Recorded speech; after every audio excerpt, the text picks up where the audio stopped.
Lu is a teacher at Anáhuac in Querétaro. I want to give a shout out to you as well for setting this up and for putting us in touch with Lu.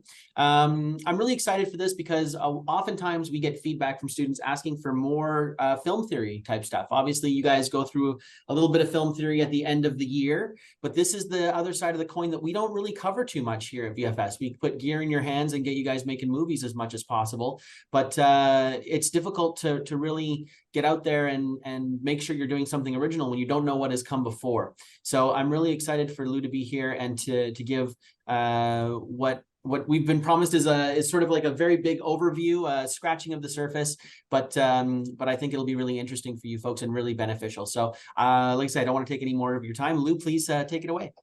Don't worry, Bob. Thank you so very much. Thank you all, guys, girls, and everything in between to be here. First of all, I want to say English is not my first language, so please, if I'm not clear, ask away. Okay, so go ahead. And second, the presentation I'm showing you, I'm gonna put it on the chat on PDF so everybody can have it. I'm not the type of teacher who says just take notes or whatever. I prefer to chat and see what we can do and what we can say better than taking notes. So give me just a second. Perfect. You have the PDF on the chat right now. And if everyone can see it, just if better, if somebody can't see it, just tell me, okay? Well, so when Bob talked to me and told me about that he wanted to talk about film history and everything in a masterclass, I said, Bob, you're crazy. Why? Because of course, film history is so vast, and we can see it in every way.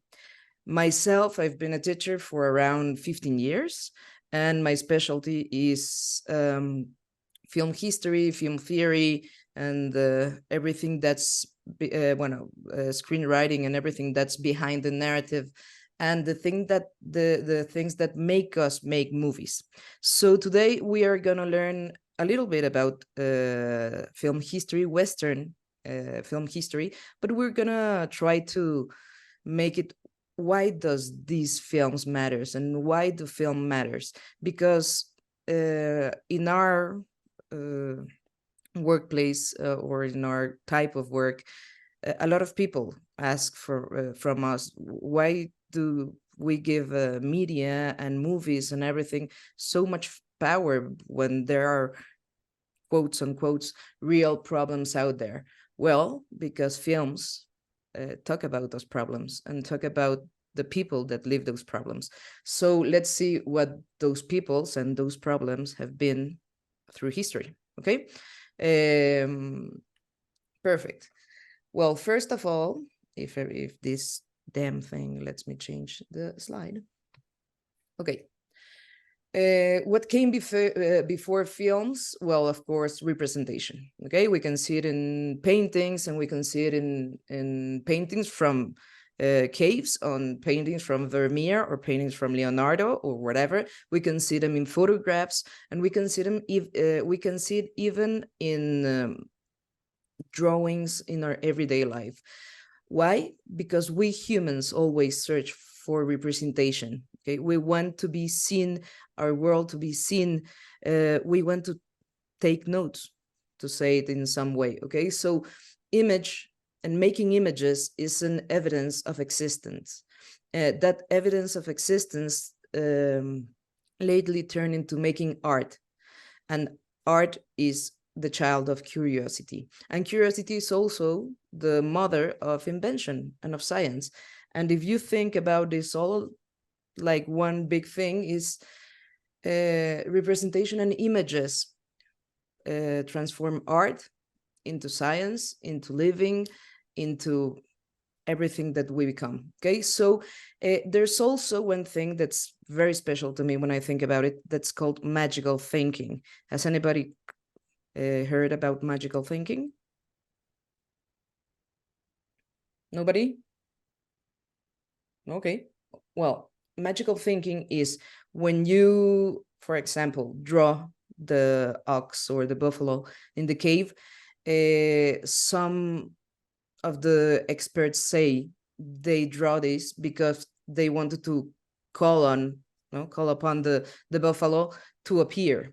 Okay, so we can, so they could hunt it and eat it. And if you think about it, it's very special to think that we paint, we photograph, or we film things that we want to happen to us. So let's keep this in mind when we think about all the other cinematic movements and why do we create. Okay, so when this changed, when we started capturing movement, before the paintings, the sculptures, the photographs, the drawings, there were still images. So everything changed when we could capture image. Okay, there were a lot of machines that quote unquote capture images. The zoetrope, the praxinoscope, the taumatrope, these are all examples. And this all happens because one of the theories, now they are in, well, they are not sure why, but one of the theories is the retinal persistence. Okay, the retinal persistence is a theory that says that the image that we see stays 1 nanosecond in our retina, so our brain can kind of stitch it with the next one and the next one and the next one. So we don't see movement. We see still images and our brain stitches them together. This was discovered by Mr. Edward Muybridge, that I think a lot of you have heard about.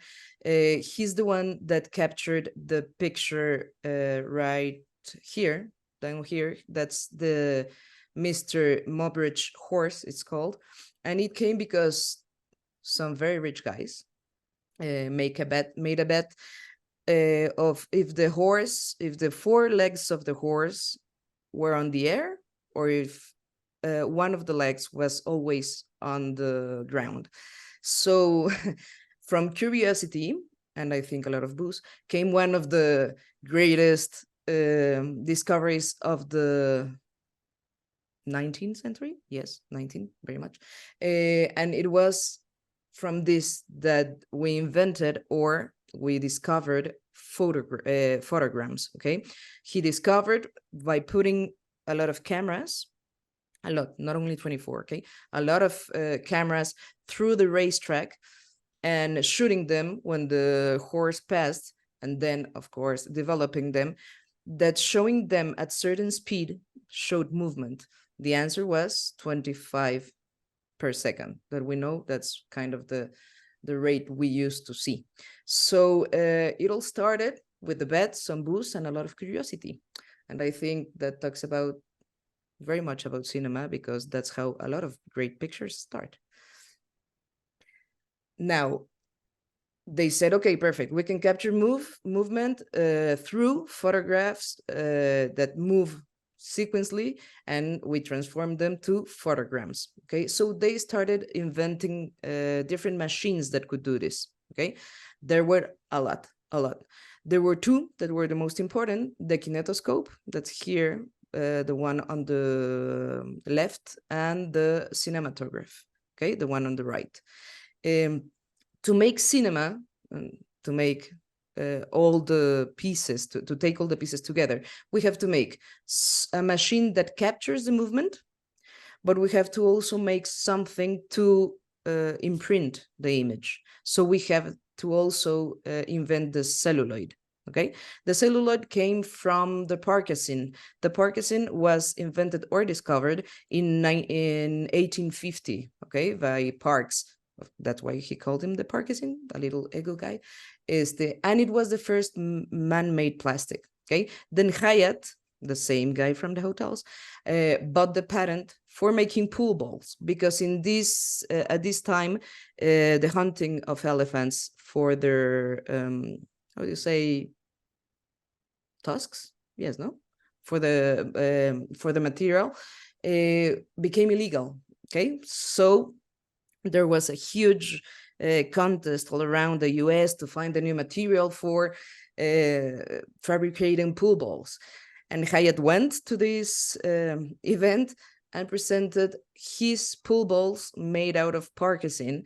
But as many of you know, Parkesin, that is celluloid, it was renamed in 1870, is extremely flammable.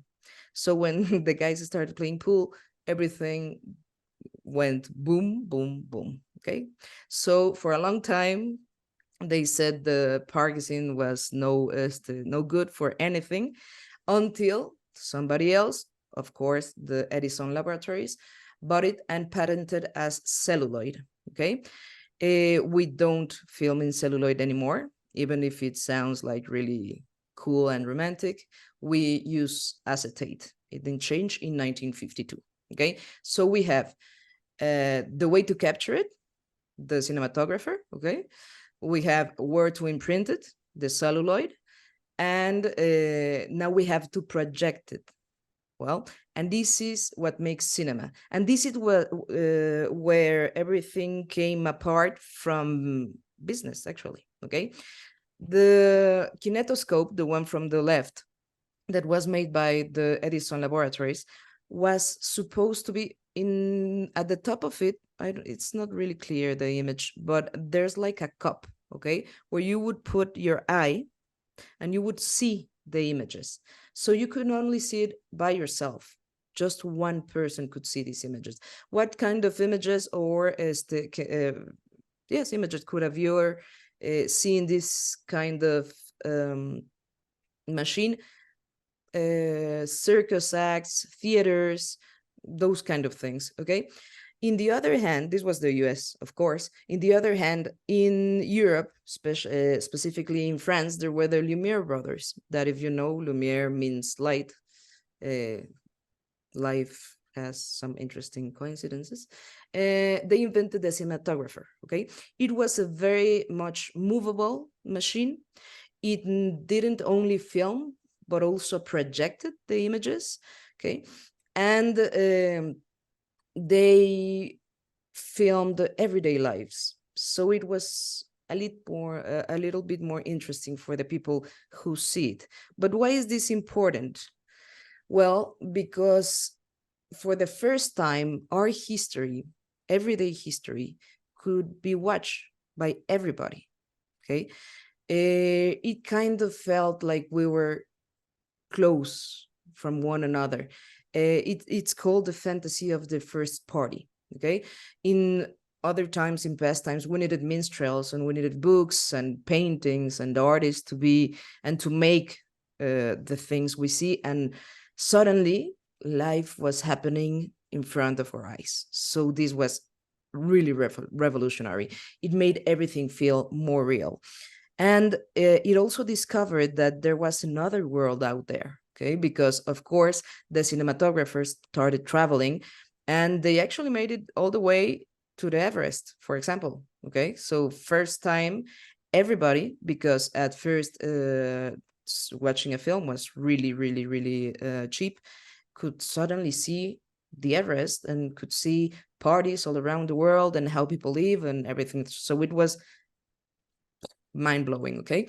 The Lumiere brothers, it's pretty funny. They said their invention had no future.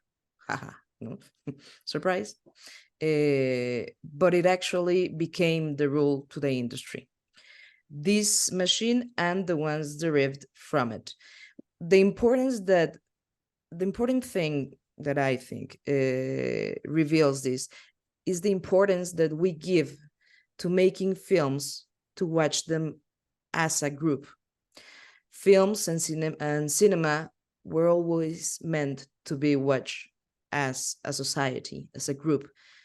And nowadays, most of you and a lot of other people, and myself also, watch movies on our PC or on our laptop, in our bed or everything. And sometimes we forget that movies were made to be seen together, okay?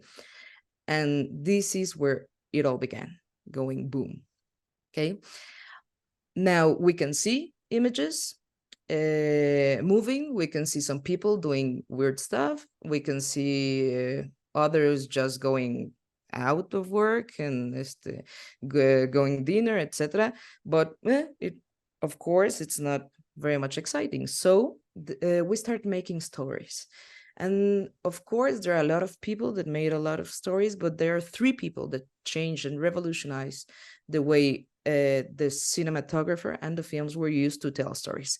D.W. Griffith, who is, for a lot of people, the father of American cinema. Georges Méliès, the magician, for a lot of people, the father of narrative cinema in Europe. And of course, Alice Guy, the mother of narrative cinema all around. Okay.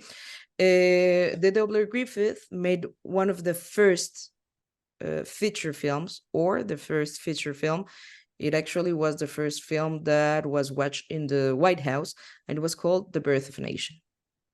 Of course, if we see The Birth of a Nation today, with today's eyes, we would condemn it because it's obviously politically terrible. Okay, it's about the rise of the Ku Klux Klan, and it's about how the U.S. became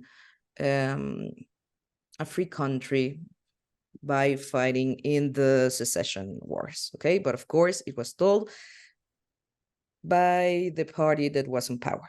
Okay, but what was important about this? Well, they started using some type of language. Okay, they started using different types of shots. Okay, medium shots and long shots and transitions, and they actually started to use quote unquote colors. How? They tinted the film. Okay, so they started to make a language of the film on its own. They also use parallel narrative and parallel montage. What does this mean? The story goes in one side, the rise of the KKK, and the other side, they tell the story of two families, okay? Two friends in opposite sides of the war.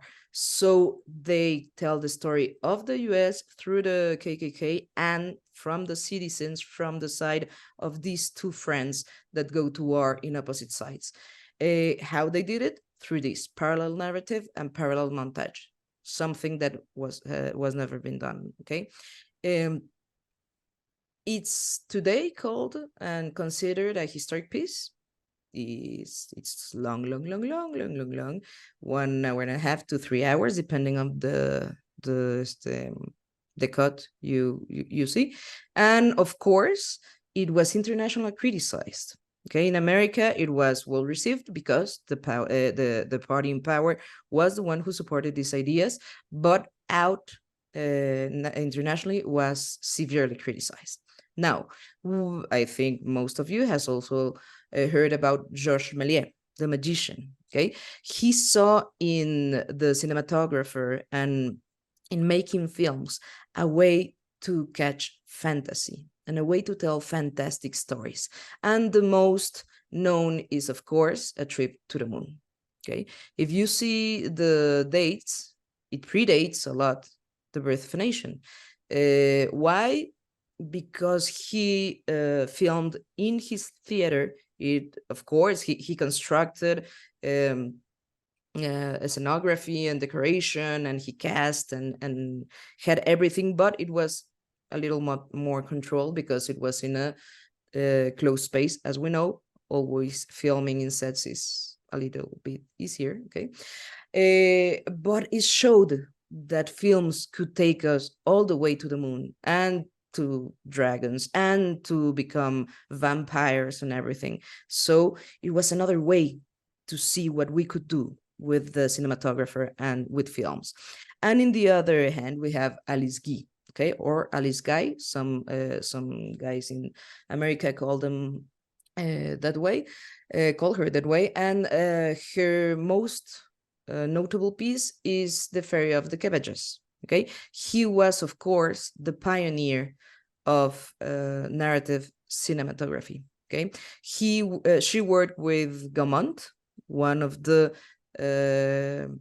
most important industrials of visual machines. I say this because he was in photography, and then he was in films, and then he started with mechanic photography and everything. Okay, Gamont was a very important person in the development of technical things for cinematography. But well, she was just, they say, of course, as they say a lot about women, she was just a secretary. No, she was not just a secretary. She helped Gamont, but she worked on projects on her own. She was the first woman to make an anti-racist, and the first person to make an anti-racist films. And she was the first woman that worked with an all-female crew and cast. She then worked with the techniques developed by Georges Méliès, and she's one of the people that has made more pictures in history, about 400. So pretty important person. Okay, she actually is the one here, the one that's in the middle with all the cabbages. She's Alice Guy. Okay. Any questions? Am I being clear? No, perfect. Okay, Cesar, I think you're Latino like me, so please, if I'm not being clear, say it. Okay, now we go, okay, we say films work, perfect. We love watching people and things move, that's wonderful, that's new, okay, but what else can we do? And there they come, the first vanguards, okay? Do we know why, what's the meaning of the word vanguard? Nobody, people? Okay. Vanguard is the how do you say, hey, everybody that speaks, the movements, the line that goes in front in war, okay, the ones that are supposed to go break everything, okay, those are the vanguards. So when we say vanguards, we are talking about things that came before everything else and that change everything, okay? And in cinema, the mother vanguards, or the first vanguards, are the futurism, surrealism, and the German expressionism. We are talking about 1920, 1930s, okay? I really don't care about being exact in years, because of course this changes from country to country and for person and creator, okay? Okay, first of all, these you can see, these are on top you can see little photograms of pictures of this vanguard, and below you can see pieces of paintings that came from the same vanguard. So the vanguards in all art came or come still at the same time. Okay, you can see surrealism in painting, in sculpture, in literature, and in movie all at the same time. There's one thing called the Kunstwollen. I don't know if someone has heard about it. The Kunstwollen, it's called kind of the need of the art to be born. Okay, another way is we need to see, to talk about something in certain time. And the vanguards in every art, that a type of art, live by this Kunstwollen, okay? So they take everything that we need to know and place it on where, and stories that we need to hear, okay? So you're gonna see a lot of text. We're not gonna read it, don't worry. As I told you, you have the PDF on the chat, so you can read it with a lot more attention, okay? First of all, let's talk about futurism. Futurism, of course, was in Italy, okay? And what you have below are little extracts of the manifestos, okay? I think most of you know, a lot of vanguards or art movements have manifestos. They're kind of the rule books, or I don't know, the things the artists that take part of those movements think, okay? So you can see a little of the extracts of each manifestos. For example, futurism talked about war and movement and velocity and modernity, Okay, they said just let fantasy go away, and of course it talked a lot about war, because Italy was going towards World War II as a fascist country. Okay, surrealism talked about psychic automatism, about the unconscious, about sexual desire, about um, the reason within the reason, and everything that came naturally from our mind before we thought about it. Okay, and the German expressionism talked about how emotions could be transformed and showed in different types of stories, okay, to obtain freedom from the life itself. Why? Because Germany was walking towards World War II through the Nazi government. Okay, so what post World War One going to World War II. Okay, so futurism is about from 1916 to 1919. Now, bad news. If you go and try to find some futuristic movies, you're gonna find nothing. Why? Because in World War II, Cinecittà, kaboom. Okay, it was destroyed by the airstrikes, and all the films were burnt. Okay, we have a little some kind of photograms and photographs and written things about it, but you won't find anything. Okay, but what did it talk about? It talked about industry, velocity, war. They imagine how the narratives of the modernity would be. Okay, we see a lot of straight lines and contrasts and playing with perspective. We have to think about how they use the camera before. Okay, they just put it in front and film. They really don't thought about perspective or language as we know it in cinema nowadays.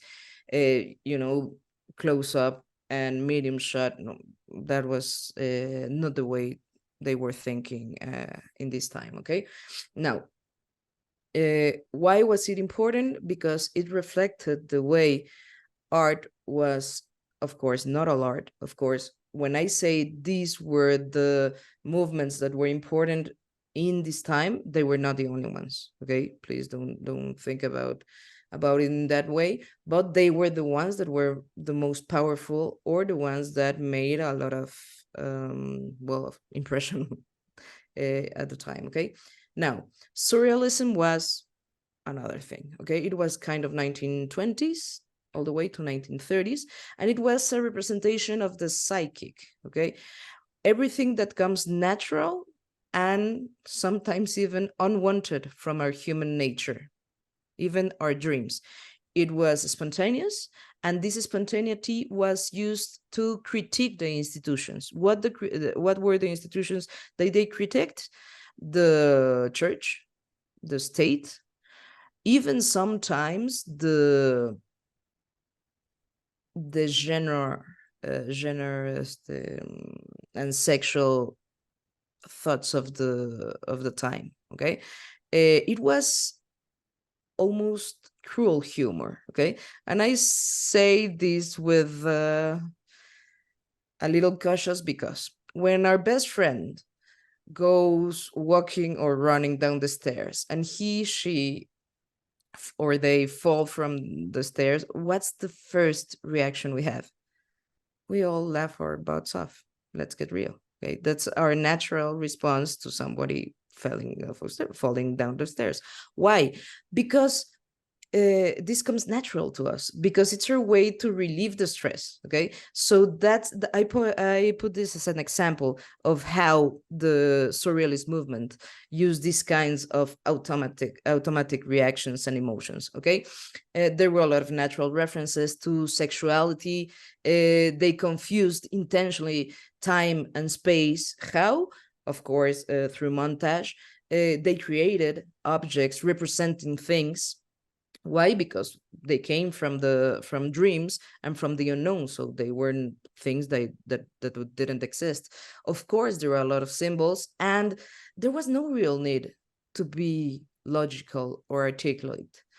Um, on the other side, the German Expressionist was kind of the more serious movement in this time. Serious, I call it that way because it had the best constructed quotes narratives. Okay, the mise en scene, okay, how you create the scene that was to be filmed, were really designed, and they were made with a lot of attention and detail and cautious, and they were heavy. Okay, there were blacks and whites and a lot of contrast and low key and high key, and the atmosphere was almost like what, of course, scary and terror movies. Okay, horror, terror, and scary movies came from German Expressionism.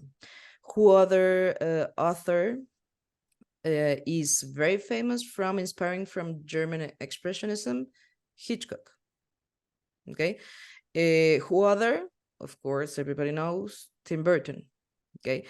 Now, why do I say this? Because these movements didn't just were born and died. Okay. They had their time in history, but some of the expressions and of their characteristics stayed in film history forever. And that's why when we see a horror film, we see a lot of highlight or low light, no? And we see a lot of bend lines, and we see these kind of characters that are regressive in nature. They don't go forward, they go backward. And a lot of terror, for example, is used to criticize the social structure in which we live. So these are a lot of the characteristics of this movement, no? The details of all the things filmed, tried and were thought to bring forward the emotional, okay, and steer the audience mind. The cameras were in unexpected angles, of course, unexpected angles in the time. Okay, we have to remember that they were used to be just one front camera and to play a little bit with long shots and close-ups and medium shots, but not that much what we call the unchained camera. The unchained camera is the camera that was free to be wherever, whenever, and do whatever. And it's all started in the German Expressionism. Okay. Now we're going to see two examples. Okay. Of course, we're not going to be able to see the example for Futurism because, as I told you, it was all lost. But we're going to see the kind of the trailer. Of course, there was no trailer in the time of The Cabinet of Dr. Caligari, okay, but Robert Weide from 1920. This is considered the main piece or the greatest piece of German Expressionism.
Okay, I'm gonna go, what we're seeing, okay, this guy is called Cesare, okay? He's a sleepwalker, or as we call an insomniac. No, I think it's a sleepwalker. I mean, he's under the control of this guy, okay? Dr. Caligari, okay? They were a circus act, a circus that went from town to town. And the thing with this act was that you could ask Cesare any question. and he would answer it with the truth. And of course, there was some very intelligent pair of guys that went and asked, when am I gonna die? And Cesare said, you're gonna die. He was the one that asked, you're gonna die tonight. And guess what? He died that day. It was no magic. It was because Caligari sent him to kill the guy. Okay, sent Cesare to kill the guy.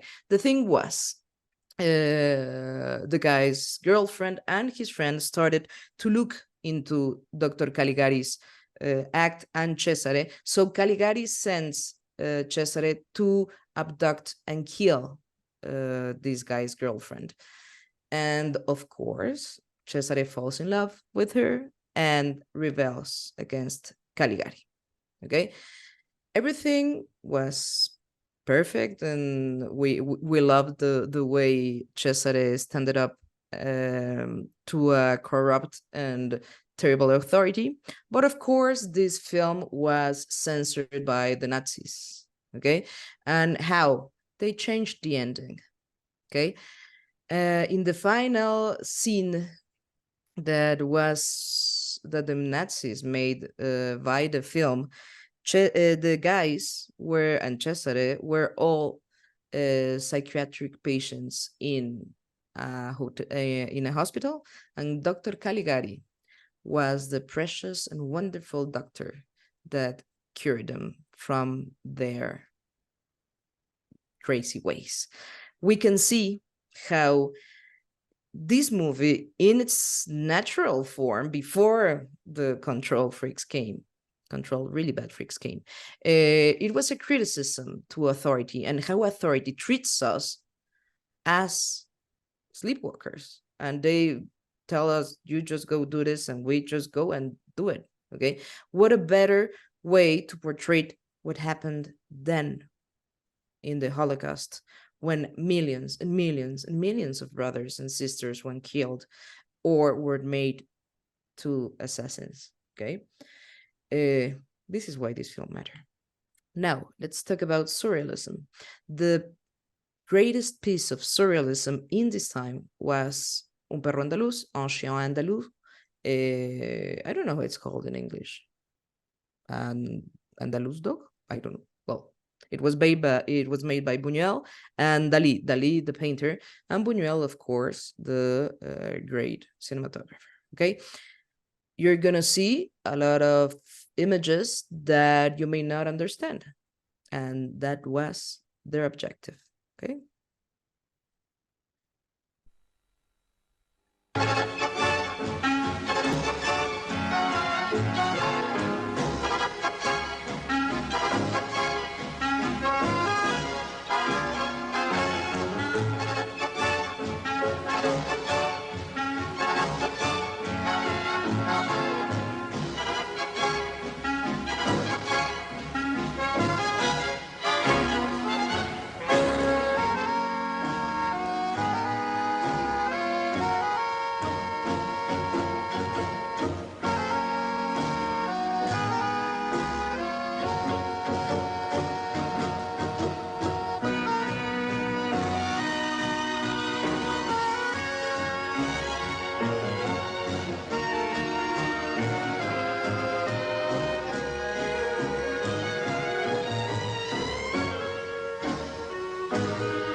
So I'm gonna leave this quote here because it talks about a lot of what surrealism wanted. Okay, it's the consciousness giving life to the unconscious. Okay, through what we saw in our dreams, or in our states of sexual arousal, or in our times of biggest fear. It was a way to critique everything that was made seem like logic and acceptable and desired in many ways. Okay, now seeing today as a real movie from A to Z is practically impossible, but we have everything everywhere all at once, and there's no better surreal example of modern cinema right now. Okay, so what we're seeing is things happened like a punch when they happened. Okay, so we have films like The Cabinet of Dr. Caligari, or Un Chien Andalou by Buñuel, and they really pack a punch, and they have something really different to say. And we're going to see it all the way through film history. But then these movements kind of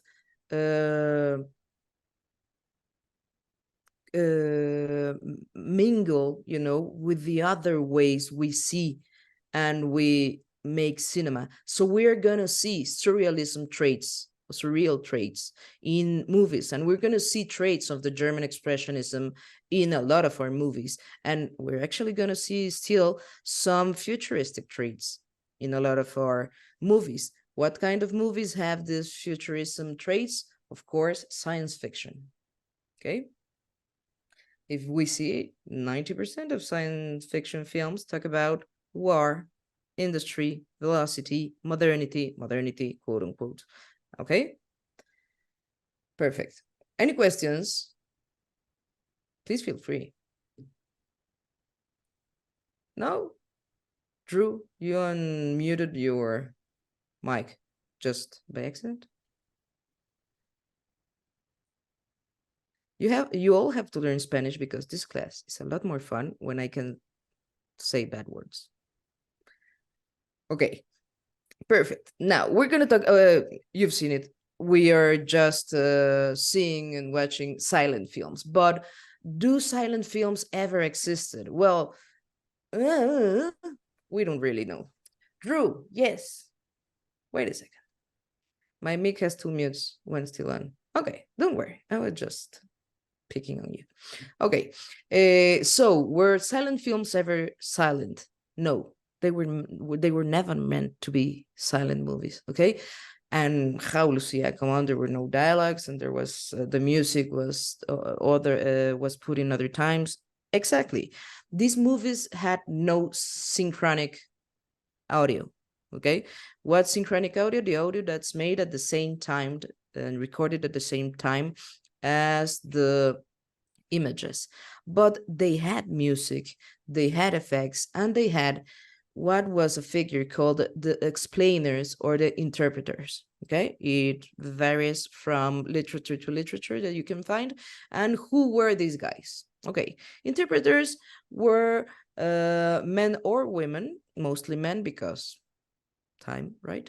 And they actually explained or interpret the movie. Okay, so they read the intertitles. The intertitles were this kind of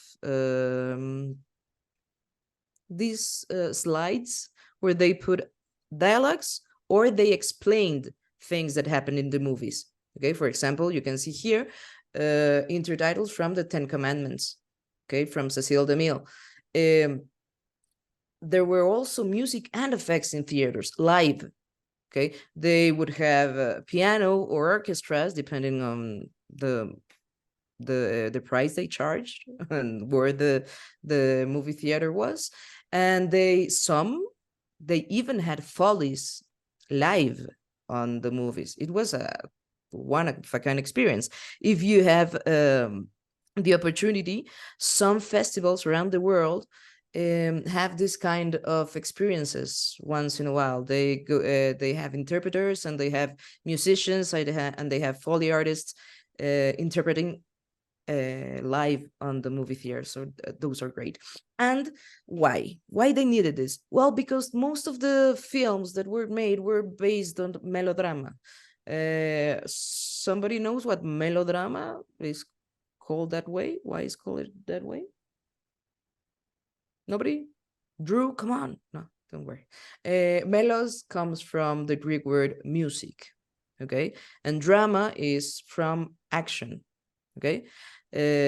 Of course, story, action, and everything that happens, okay? So how could we tell melodramas or melodramas without sound, okay? These movies had their own aesthetic and language, okay? Why? Because aesthetic and languages are codes, and we need codes that we can decode to understand stories, okay? What were some of the important parts of this code? How it was edited, okay? And how they use the intertitles. Some of the silent films were the first blockbusters. Cecile DeMille and the Ten Commandments were one of the pictures that built Hollywood, modern Hollywood. Okay, what other? The train robbery was that's considered the movie that's considered the first blockbuster in history, etc. Okay, these movies were melodramas or there were comedies. Okay, what kind of comedies? Buster Keaton and Charlie Chaplin. What kind of comedies did this guy made? Of course, slapstick, okay, or physical comedy. There was movement, there was physicality, there were pies thrown on the face, there was Buster Keaton crawling in trains in movement, and there was Charlie Chaplin skating, almost falling from the sky and everything. Why? Because we didn't have dialogues to support a more complex story, okay? Yes, these stories were a little more easy, or they were known. How were they known? Well, they were biblical stories or historical pieces. Okay, so their stories were known by everybody, so they didn't have to explain too much. Okay, this was a lot in Europe, of course. Sorry, in America, and in Europe, of course, they have commercial cinema, but there was a movement that changed it all in Europe in the silent cinema, and they were called the Russian Kinoks. Okay, the masters of montage, and these were these guys. Okay. They started in the Soviet Union, okay? The Soviet Union was starting to conform, and of course, they needed a really political, powerful tool. Why? Because Russia is huge, and of course, the Soviet Union was a lot more huge, okay? So they had different languages, different styles, different ways of living, etc. So they couldn't use speaking language or the intertitles because they didn't even knew how to read. Okay, so there were these three guys. Of course, there were a lot more: Vertov, Kuleshov, and Eisenstein, that I'm sure you have heard about them, that started and were the fathers of this movement. Okay, it was a movement that was almost documentary. Okay, they went out with their cameras and they filmed the reality of the Soviet people with some theme in mind. Okay, what a way to say it when you're talking about movies. Some theme in mind. Then they came back and they constructed the story in the editing rooms. Okay, they said this movement was a movement that was a liberty from fiction. Okay, why? Because there was nothing put on scene. The actors were not such. They were real people. The narrative was not there until the cinematographers experienced the lives of everyday people. Okay, they used a lot of collage. They used what they say the cinema eye. Okay, they were actually called the cinema eye men: Kuleshov, Vertov, and Eisenstein, because they said the camera was supposed to be like the human eye. capturing just the reality. Okay. The one of the many movies that was made in this movement is Man with a Movie Camera. That was one of the first ones. But of course we have Battleship Potemkin, and we have The Strike and everything. But I have to talk about Esfir Shub. Esfir Shub was an editing person, actually a woman, one of the first women that came to the editing room to change film history. If we have time some other time, if I do it okay, Bob, please, we can talk about the women behind the camera. Okay, and a lot of them were in the editing rooms. Okay, now we have something called the Kuleshov effect. I think a lot of you may have heard about it. Let's hear what Mr. Hitchcock says about the Kuleshov effect. Now, the third way is what one might call pure cinematics, the assembly of film, and how it can be changed to create a different idea. Now, we have a close-up. Let me show what he sees. Let's assume he saw a woman holding a baby in her arms. Now we cut back to his reaction to what he sees, and he smiles. Now, what is he as a character? He's a kindly man. He's sympathetic. Now, let's take the middle piece of film away, the woman with the child, but leave his two pieces of film as they were. Now we'll put in a piece of film of a girl in a bikini. He looks, girl in a bikini, he smiles. What is he now? The dirty old man. He's no longer the benign gentleman who loves babies. That's the difference. That's what film can do for you. Or you for it, as it were. Okay, so was this done for the first time with the Kinox Revolution? Of course not. Was this made for the first time as a conscious decision repeated over and over again to tell stories? Yes. And it's the power of juxtaposition, okay? The sum of two things that mean two different things. And when they add it to one another, they become a new meaning, okay? It's called... Now Shut up, Hitchcock, come on. Okay. It's called the intellectual montage, okay? And we have it with this name thanks to one of the, of course, geniuses of cinema, and that's Eisenstein, okay? Eisenstein was so important. He created montage theory, and he established that there were 5 types of montage, from the easiest and simplest to the most difficult and the most valuable, if we can call it that way: metric, rhythmic, tonal, overtonal, and intellectual. Okay, metric is just by seconds. You know, when we all start making and filming things, we kind of start editing 5 seconds, 5 seconds, 5 seconds, 5 seconds. Okay, perfect. Same clips, we can do 5 seconds, 10, 5, 10, 5, 10, but it's kind of previsible. How do you say previsible?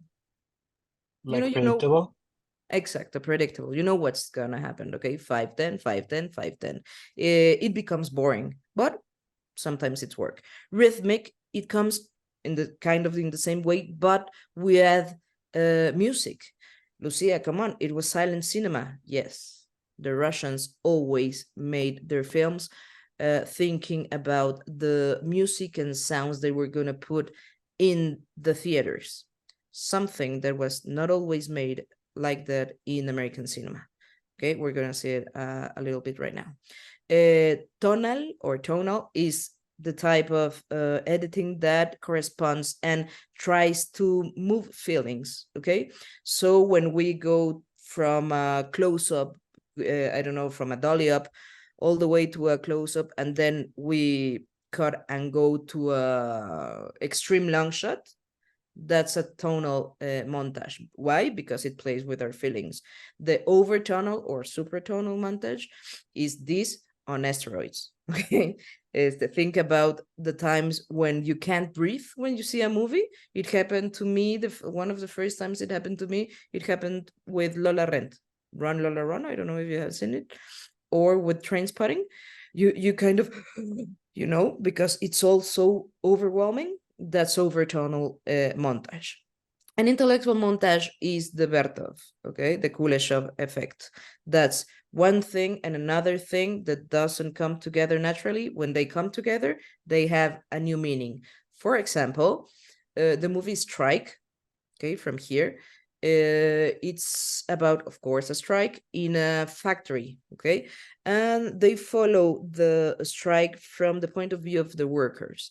But suddenly, of course, the government or the government, sorry, go to break the strike, and they send the military. And when they clash, we don't see how they kill the workers, but we see cows in the slaughter. Okay, so we don't have to see the men being killed, but we know there's a slaughter. Okay, other example that Eisenstein used when he called when he talked about this was, if we see a dog with his mouth open and we see an ear, we understand the dog is barking. Okay, is this clear, everybody? Am I being clear? Perfect. If nobody says anything, I'm gonna take it as perfect. Okay. This has been the way we think about montage from the time Eisenstein started experimenting with it, and it creates symbols, and it creates new meanings, and it creates meanings for things we can't say or imagine until we see it. And it's freaking wonderful. Okay, so the next time you have to do a project and you don't know how to express something, think about the intellectual montage. What are the things that conform this meaning? Maybe if I put them separately, but then edit them together, I can get to that meaning. Okay, perfect. So we're gonna go to sound, but before sound, we said movies were never meant to be silent. Okay, we have it on the right. It's the right corner, right? Yeah, the right corner. We see a movie from a small city. Okay, we see there's a piano man. Okay, and we see there's the movie playing. Sometimes, a lot of times, this music was improvised in the time. Okay, this was a little bit awkward and not very well received by the first kind of studios, okay, because the interpreters and the musicians were starting to be stars themselves. So a lot of people didn't want to see movie A because there wasn't this interpreter or this musician, and they went to see only the movie that were interpreted or played by some people. So the studios were losing control. And that's why they started making soundtracks, okay? The first soundtrack ever known to cinematic history came from Charles Le Bargy, okay? From the author Camille Saint-Saëns. If you have heard that name, he's the author of Danse Macabre, how it's called in English, I know, Macabre Dance. Okay, it's the one with the skeletons that's been done and repeated and over and over and over again, from Dumbo to everywhere. Okay, so the coming in sound and the coming of music as BSO, it actually came from a way of the industry to try to control the way they made money by films. But well, we all win-win for everybody. Okay, Now, it came sound perfectly. It wasn't that easy, okay? Before there were another efforts like the, ¿cómo se dice? Sorry, I put it that in Spanish. The parlant photography by Charles Demny and Charles Paté combined a phonograph and a cinematographer, and they played at the same time. And that was the first time they tried to record it at the same time with a phonographer, until Léon Gaumont, that we heard about him before, patented the synchronic recording of sound and moving images. That is the birth of sound films, okay? They started talking about them, or called them talkies, okay? Then they were called weepies when they started making chick flicks, for example, okay? But there were a lot of problems, okay? Why? Because, as usual, there were different kind of systems to record sound, and as they were at first battling from cinematographer to kinetoscope, they were battling from sound on film and sound on disc. Sound on film is the one on top, and it's the one that became the rule, and the one that we still use nowadays, okay, where sound is recorded directly on film. You can see it in the band in the left, okay. What was the problem with these? Well, the sound wasn't enough amplified, okay? So at first, sound on disc was great, and it was the one that was used, but if you used the disc 20 times, it stopped working. If you drop the disc, it was made from clay, so it broke, and you went all the way back to silent movies. Everything, okay? But we have to also start thinking that we just didn't change from silent movies to sound on movies, just putting sound in them. It changed everything. It changed the narrative. It changed the way the actors had to act. It changed the way people perceived what they saw, because they were used to some kind of films, okay? So it had to be a new form of expression, okay? It had to be a very much precise endeavor. It had to make it real. And who was the kind of the first one to make it? Of course, Alan Crosland with The Jazz Singer. Another movie that, if we see it nowadays, it would be, of course, not well received, because it has one of the most famous black faces images in history, okay? But it was a creature of its time. What were the problems when we tried to put sound in movies? Well, of course, the microphones were not sensitive enough, and they were not meant to be used in cinema. They were meant to be used like this microphone, okay? In studios, close to the interpreter, etc. Okay. Now, they had to invent a new way to direct actors, and they had to invent a new way of acting. Okay, acting previous sound, it was a lot more melodramatic, a lot more exaggerated, a lot more mimic, no, for call it in one way. Then the microphones, when they started making better microphones, of course they were larger, but we can't see them there. That's why a lot of movies from the first era of sound movies were musicals, because it was a way to put a microphone and you didn't have to hide it. Okay, Singing in the Rain. Vale? Was we can see it. It was not one of the first sound movies. Okay, it just talks about how sound comes to the movies. Right? Okay, so they had to hide it. Microphones became sunflowers. They became lamps. They became everything. They became windows because they were made of glass. Everything. Okay, now, but their levels were variant all the way. So you have really strong levels, and then very low levels. Now everything had to be soundproof, and to this time studios were better constructed and they were an industry. So you had, I don't know, 5 sets back to back.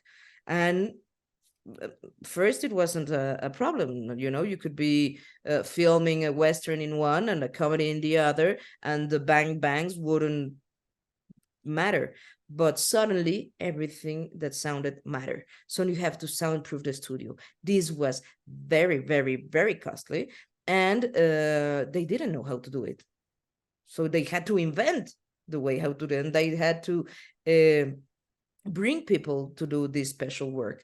And they had to also make everything sound. One of the things that I'm sure you have experienced as students in the first times you film is that you concentrate on the dialogue and some sound effects and maybe an ambiance, but you don't follow the sound of the clothes or the steps or whatever. Okay, suddenly everything had to sound. Okay, so it became really, really, really costly to make films. Another thing that happened was the stars that were made and became great stars in silent films fell down and crashed and boom and burned. Example was Charlie Chaplin and Buster Keaton. Of course, there were a lot more, like Valentino and this woman Lisa Medley. Okay, why? Because they didn't knew how to act with sound, or they had horrible voices. I mean, Buster Keaton had the most horrible voice, and so people didn't want to hear him speak. They wanted to see him fall from an elephant, but suddenly it wasn't just enough. Okay, so the people didn't accept it that easily. Okay, and of course, if people didn't accept it that easily, studios couldn't retain the subsidy to those movies. Okay, and well, we talked about sound on film and sound on disc. At first, they were battling about what system was better. So if your theater used sound on disc to reproduce the films, you couldn't show some films from other studios. So you would lose those that kind of money. Okay, and the last one, and one of the most important ones, the dialogues. Suddenly people spoke in movies, and they had something cool to say, and we wanted to hear it. Yes, but we didn't know how to write dialogues, so they had to actually invent a new position in the script writing department. They are the dialogists. Okay, one of the most famous dialogists and script aides of history is, of course, Princess Leia, Carrie Fisher. Okay, now, perfect. We mastered sound in our movies. So came the golden age of Hollywood, 1927 to the 50s, even the 60s, if you ask some people. Okay, how was this time in Hollywood? Well, Hollywood was a movie factory with all the letters, factory. Okay, we left behind a lot of the art that was made in movies. Of course, there are great movies that were made on those times, but studios were thought about as make as many films as you can. Okay, and it was called the studio system. Okay, actors and directors become house names. Okay, so if you were Buster Keaton or Fred Astaire or Marilyn Monroe, you only worked with this studio. Okay, and with this kind of films and with this kind of characters. And of course, the same goes with directors. They actually created surgically. They educated the people in some kind of characters. Marilyn Monroe was discovered in the State Fair in Georgia. Okay, and they painted her hair almost white, and she became the sex bomb for excellence. No? They recycled and reused scripts, sonography, wardrobe, even animation. We can have it in Disney. We see it in Robin Hood and the Fox and the Hound, and in the Jungle Book. 80% of the movies are the same. They just change color and change the dialogues, okay? And in this star system, it formed the star system. Sorry, the studio system became the star system, okay? There were 5 major studios in the star system, okay? And they controlled from the script to the theaters, okay? Metro-Goldwyn-Mayer, Warner Brothers, Paramount, Fox, and RKO. Of course, RKO, it doesn't exist anymore, but they all were ruled by the continuity system. What's the continuity system? Everything had to be excessively clear for the person who watched the movies, okay? You couldn't have dead air. As an spectator, you couldn't kind of think. You just ate what they gave you, okay? You had to know it all, watch it all, and be everywhere, every time, okay? The characters were very well defined, actually kind of stereotyped. The narratives were chronological and linear, and the endings had to be clear endings. And actually, they had to be in line with the ideological system of the era. Okay, sorry. What kind of genres were the genres most important in this time? The romantic comedies, the musicals, and of course, the westerns. Why the westerns? Well, the western is the American genre for excellence. You know, it's the way that a man conquers the land, and the way that we fight evil with our own hands, and those kind of ideas comes from the westerns and come from the golden age of Hollywood.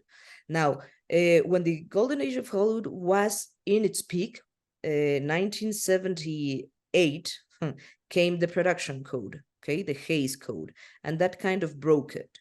The Hays Code was the censorship that was used in this time by the one and only Senator McCarthy, that most of you, I hope, know who he was. He started the Anti-American Committee.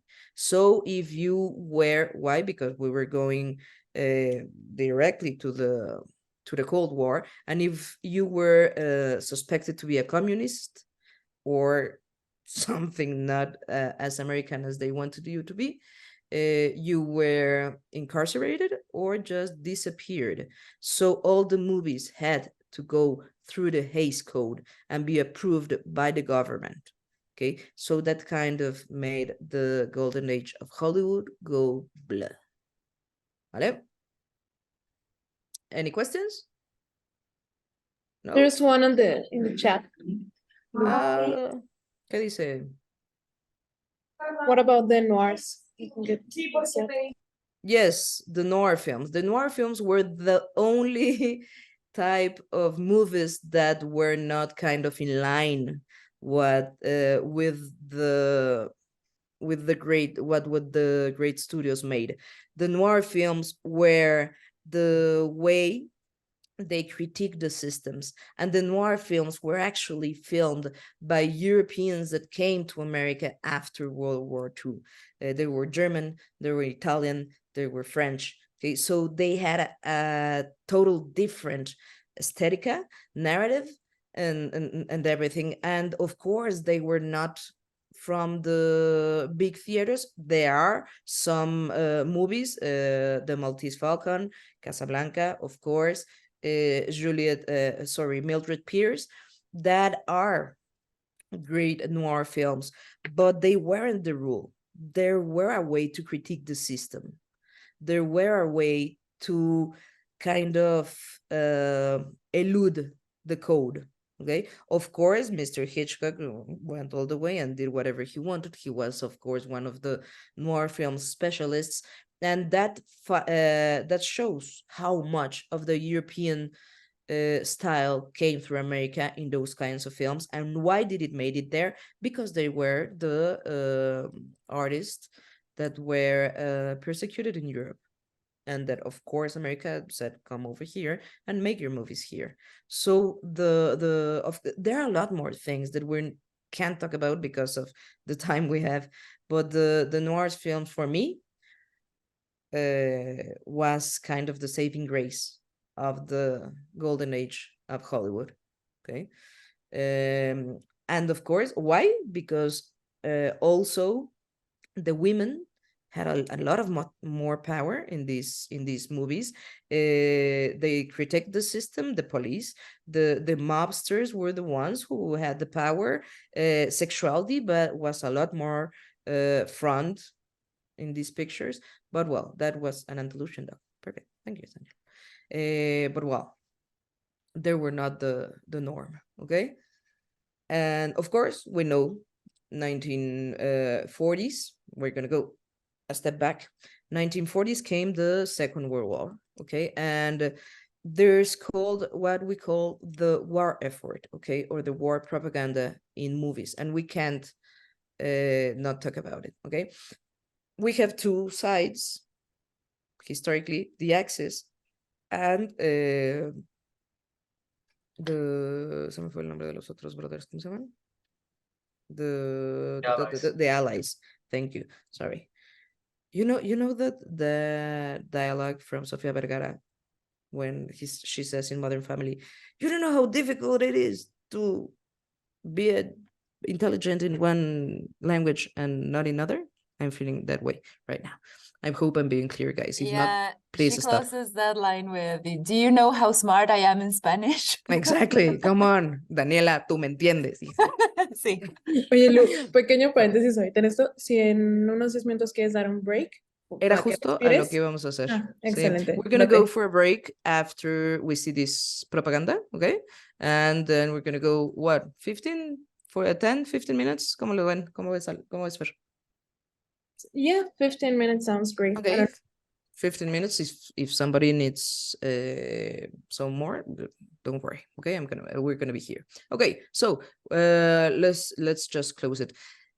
So they started seeing movies and the importance of movies on how people thought, acted, and actually educated and formed their siblings and their families. Okay, so they started using movies and the cinematic industry in both sides of the war. Okay, so in one side we have the Axis, that's the German Nazi regiment, and the Italian fascism regiment. Okay, in the Nazis regiment we have, of course, the devil himself, Goebbels, and Leni Riefenstahl. Leni Riefenstahl was the cinematographer of the Nazi movement and one of the greatest women cinematographers of all time. Of course, we can't pass what she did. She did documentaries with all the quotes you can put there. Two of the most important, Olympia and The Triumph of the Will. What was the objective or the end of these documentaries? Of course, show how great the Nazi regiment and the Nazi Germany was, and how great the people felt being part of it. It was about power and order. And in the other side, we have the Italian fascism.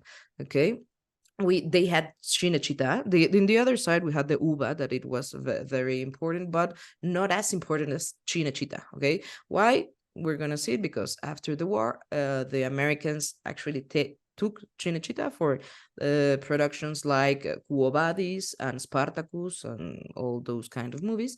But it was founded by the Italian fascist government. Okay, what did they made there? The white telephone movies. Okay, Los Telefoni Bianchi. They were symbols of status. Okay, the movies talked about how great Italy was, how the people had the life they wanted to live. They were rich, powerful, peaceful, and wonderful. Okay, actually, in the inauguration of Cinecittà, that's the one picture on the right side, there was a huge, there were huge letters that read, La cinematografia è l'arma più forte. Cinematography is our strongest weapon.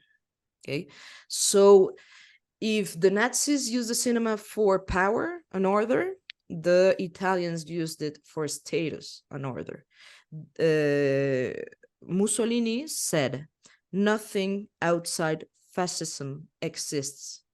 So this was what these movies tried to sell. This is the way we have to live, and this is how Italy and how the future has to be seen. Okay, and in the other side, we have the Allies. Okay, with what is called the war effort. Okay, they all made movies. Of course, the Americans were the ones that made the most, and they had Disney on their side, so they kind of have a pretty huge factory of animation. But Hitchcock made war effort movies. Why? Because he had to, and he wanted to, but he had to. Okay, because the government was the one that gave the money to do the pictures. Okay, it came from kind of 1939 to 1947, so all the way through war. Of course, they were pro-Allies, anti-Axis. They were animated and they were live actions, and they made documentaries, as so did the Axis. No, these were also accompanied by news that came before the actual film.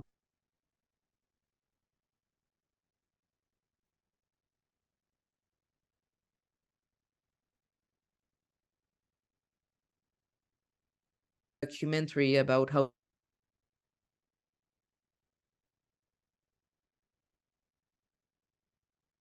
I think we're losing Lucia a little bit. I don't know if it's just me. So let's just give it a second. Yeah, Creo que- no, definitely cutting out a little bit. Creo que ya jaló. A ver, ¿podremos revisarlo? Can we? Yeah, Yeah, sorry. you're back.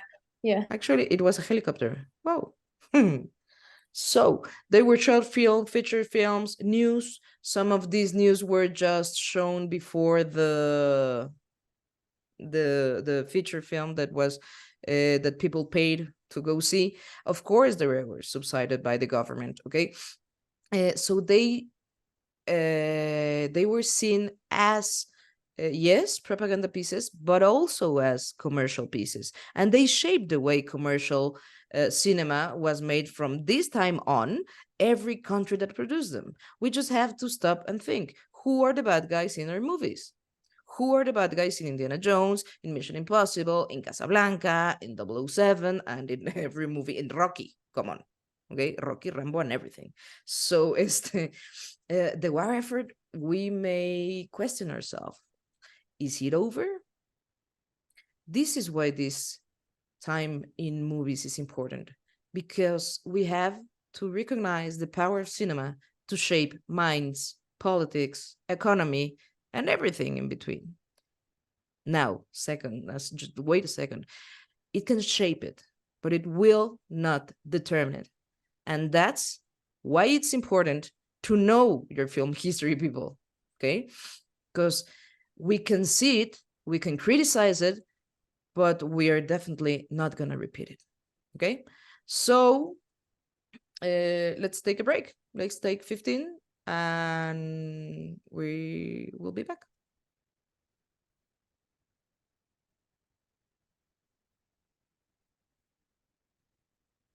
Hello, everybody. That's it. That's already here.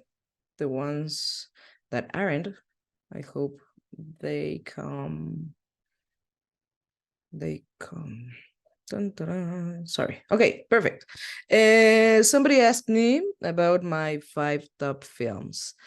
And the thing I always answer with is favorite top 5 from what time, what kind of films, and it's really difficult for me to answer that question. Of course, there are some films that are really close to my heart. Lola Rent is one of them that I told you, the 400 Blows, Roma Città Aperta, that we're going to see it now.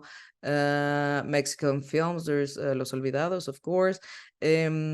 But some of you may be surprised that one more by what kind of films I don't like. And when I teach my classes, I say, when we talk about films and cinematography, we have to differentiate, I hate that word, good movies from movies we like. Okay, as professionals in this, we can say El Laberinto del Fauno, the Pan's Labyrinth, is one of the greatest movie ever. But I freaking hate Lord of the Rings, for example, myself. Is Lord of the Rings a bad movie? Of course not. It's a great movie. It's a great product, cinematic product. But I freaking hate it. Why? Because it's not my style. And because not every movie has to change your life. Movies have to be fun sometimes, and sometimes they have to be sad, and sometimes they have to stir your core and make you almost want to puke, and then you will not like it, but it will change your life. And some other films like Notting Hill, they're gonna be one of your, I don't like them, call them guilty pleasures, because a pleasure just doesn't have to be guilty, you know? So watch every movie you want, like every movie you want. Cinema has to change you in every way, in an emotional way, but also in a logical and absolutely intellectual way. So Lord of the Rings is one of the greatest movie ever made. Yes, I freaking hate it. Why? Because it's not my style. So please just don't be that kind of snob people that say, it's not my style because it's commercial films. Come on, guys. You know? So I don't know. Sunset Boulevard, for me, one of the greatest noir films from Hollywood golden era. Dancer in the Dark. Oh my God, I've never cried that much. But also Notting Hill. With my kid, I watched one, I think it's Canadian or French, Astro Kid. That's an animation, and I just freaking loved it. So movies talk about what we are in a time and a place, and we change when we're in some times and in some places. So don't regulate or limit yourselves. Watch them all, love them all, hate them all, but view them the way you have to view them when you think you're a professional, and that's analyzing them. Okay? Now, let's continue. Okay, so what happened after we had the war propaganda and the war effort in World War II? And what happened then? Okay, well, it came modern cinema. Okay, post World War II. These are called the realism movements. Okay, what was about this movement that was really interesting and that made it so important? Well, young critics turned filmmakers. Okay, in Italy, we had the Italian neorealism. That's kind of the modern, the mother of the modern cinema, and it was the voice of normal people in the horrors of war. Okay, so we have Cinecittà Capum, no, with the airstrikes. So they couldn't use Cinecittà, and the people, the directors, and that made movies were actually formed in the fascist movement in Cinecittà, okay, with one of the magazines that was called Cinema. Okay, all these movements, okay, we can see below the name of the movements, the name of the magazine that contained the ideas and the criticisms that these young critics made to the cinema or the movies that were made at this time. So for the Italian neorealism was the magazine Cinema. Who were the greatest or the fathers of the movement? Of course, Luchino Visconti, Roberto Rossellini, y Vittorio De Sica. And one of the three more important movies were Roma Città Aperta, The Bicycle Thief, and La Terra Trema, the bicycle thief, as well, Ladri di biciclette. No? There was no staging. There were people, everyday people. There were no art director, near production designer. The sound was as natural as possible. There were as little cuts as possible, of course, because there were no professional actors. So you kind of had to go with the improv and with the scene that the real people were making. And it was really interesting. Of course, no happy endings. This is a post World War II with an invaded country that was part of the bad guys of the Axis. So it was a very social movement, a very um, intellectual movement, but also a movement with a lot of heart.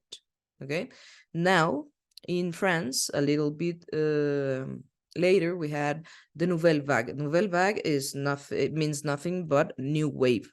Okay, in English, and the magazine that was like the mother of the movement was Cahiers du Cinéma, the books of cinema. How do you say?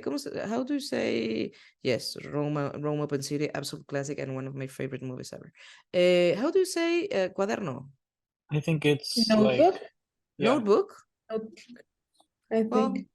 cinema notebooks. Okay, Cahiers du Yeah. Cinéma. It's actually still being published, and it was the mother of all the movement. The critics that wrote there were, I mean, you may have heard of them: Alain Resnais, Jean-Luc Godard, Agnès Varda, Claude Chabrol, François Truffaut, Jacques Rivette, some really, really, really big hitters, no? And three of the greatest movies were The 400 Blows, Cleo from 7 to 5, and Hiroshima Mon Amour.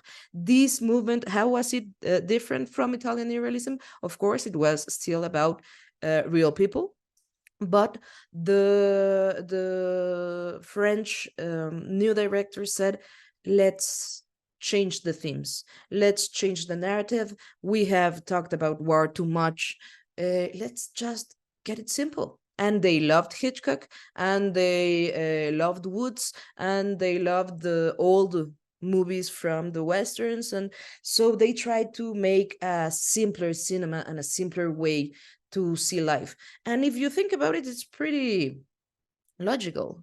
I mean, they started making a movie for young people, from young people, because they said, come on, guys, you adults, not one, two fucking world wars. Sorry for the world wars. You see, in Spanish, I go a lot more deep. But they said they wanted to do natural poetry. Okay, movies that were easy, that were enjoyable, that everybody could kind of act in. Okay, and of course, at first the actors were not actors, and afterwards they became the greatest actors of French cinema. Okay, and in other side would have the free cinema.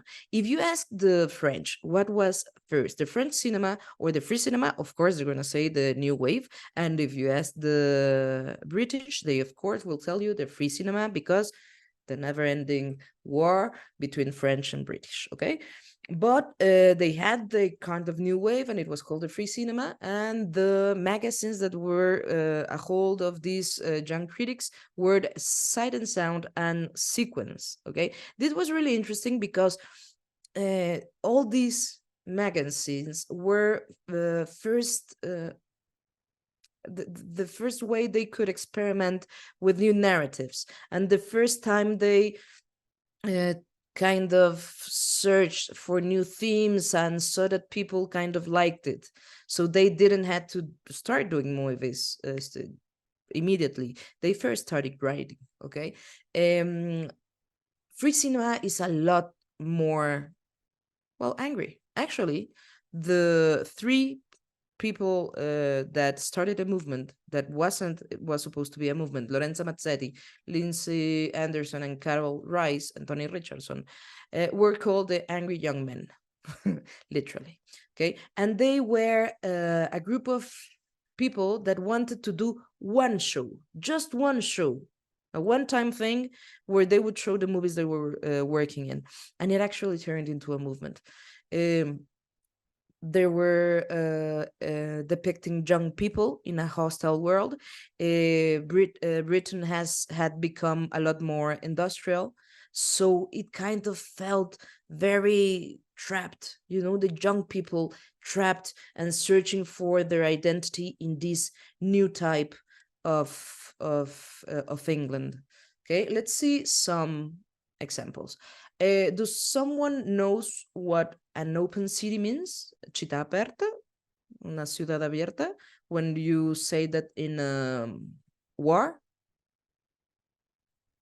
Nobody. It means Yes, sorry. that they're under another place's occupation. Kind of. They are gonna be occupied. They know they're gonna be invaded, so they don't fight anymore. If you think about it, it actually gives me chills, you know, when you say, go ahead, just do what you gotta do. So Roma Città Aperta is the great birth of Italian neorealism in 1945 with Roberto Rossellini. It tells a story about the Italian resistance against the fascists and the Nazis. Okay, so everything you see here is real people. There was kind of a script, more like a list of things that were supposed to happen. All the places were real places. For example, put attention in the soldiers' attires. There's not one that's the same like the other, because they kind of just passed what was around. The Italian neorealism was almost documentary. The directors said that they just had, before they started filming, they just had to be silent and listen to the stories the people told. And they were actually called películas encuesta. ¿Cómo se dice encuesta en inglés? Survey films. Yeah. Because they asked all the people in town how they would tell this story, and then they made a story with the history of the people. Okay, the stories of the people. Sorry. So let's see Roma Open City, one of the greatest.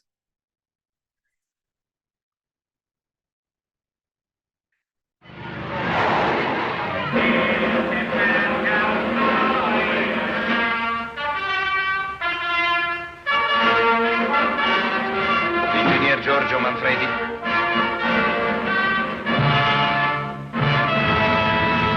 Allo? Pronto? C'è Giorgio? Marcello! Devi andare da Don Pietro, sbrigate! Attenti, Don Pietro! Bisogna stringere un blocco compatto contro il comune nemico. Non dubitate, non mi sfuggirà. Non è per sfiducia nei vostri sistemi, ma preferisco fare da me. Ho preparato la tua tessera. Giovanni è vescovo. Se non finisce presto sta guerra io divento scemo. Domani andremo da Don Pietro. Mi avevo offerto di nascondermi per qualche tempo in un convento. Ci andremo insieme. Francesco! Chi è? Francesco, i tedeschi, i fascisti! E staremo sempre insieme.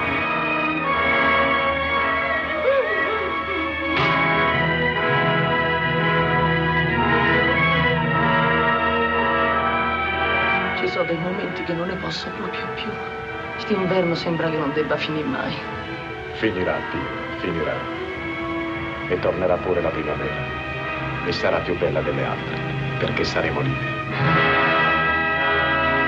Francesco! Francesco! Viva! Viva!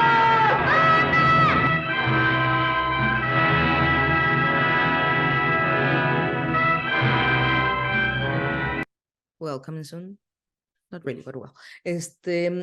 Imagine you saw all the hundreds of people that were on the films, no? Imagine making a film with because it wasn't they weren't big crews. Imagine making a film and talking to people in the town, and you're all going to be on the movies and you're all going to have to do this. Okay, if the story wasn't their story, it would be really difficult to control and to direct that kind of movie.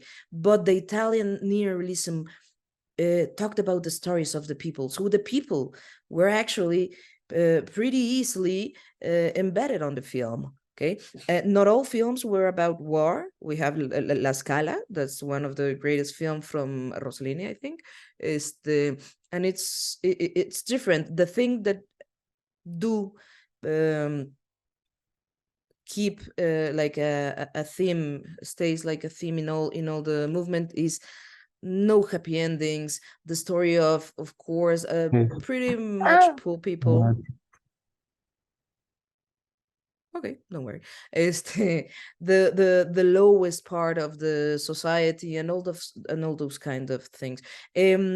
Afterwards, of course, the movement changed and they started to talk about other things.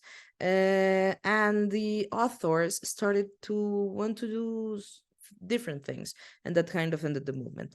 No, but it was the first time that we told stories about real people with real people, talking about those stories. And now the place of the creator was to make all the realness become more real in one narrative, and it was really hard, but it was precious.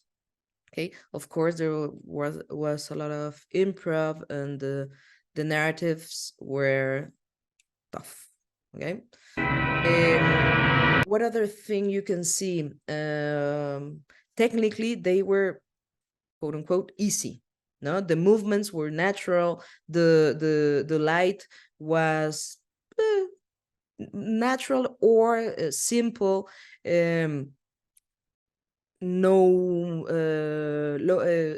Pretty long sequences, those kinds of stuff. So the story was told on its own, not because of the montage or the directors. Okay. In the new wave, we have Le 400 coups, the 400 blows, de François Truffaut. Okay, we are gonna see things that are that look like in the movies of the Italian neorealism, but we're gonna see another kind of narrative, more simpler. They actually do a lot more less technical things. They actually go sometimes completely dark when they think they don't need light, to keep it as natural and as real as possible.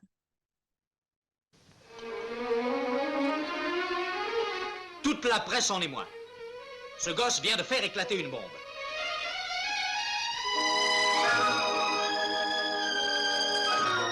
Les 400 coups, a dit Henri-Georges Clouzot, est un film qui m'a positivement emballé. Le film le plus sensible que j'ai vu depuis la guerre. Quant à l'appréciation de Jean Cocteau, elle ne fut pas moins élogieuse. Je n'ai jamais été si bouleversé au cinéma.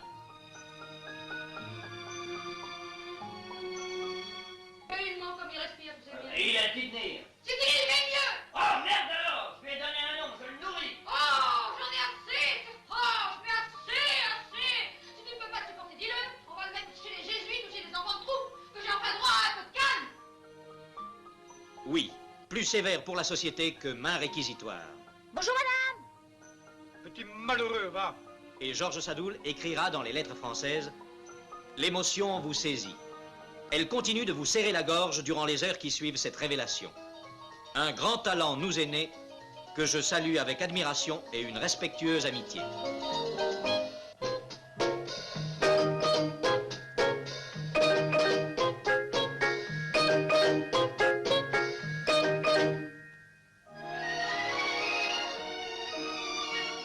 Oh mon Dieu, Antoine, il m'a sûrement vu. Ton fils, c'est lequel des deux? Qu'est-ce que tu vas prendre ce soir? Penses-tu? Elle n'osera jamais le dire à mon père. Une histoire prenante, sans révolte spectaculaire. Ainsi qu'en témoigne Paul Guyot dans France Soir, le film a gagné tout simplement parce qu'il est beau comme tout ce qui va sans phrase jusqu'au bout de la vérité. Tes parents disent que tu mens tout le temps. Non, je mens de temps en temps, quoi. Des fois, je leur dirais des choses qui seraient la vérité, ils me croiraient pas, alors je préfère dire des mensonges.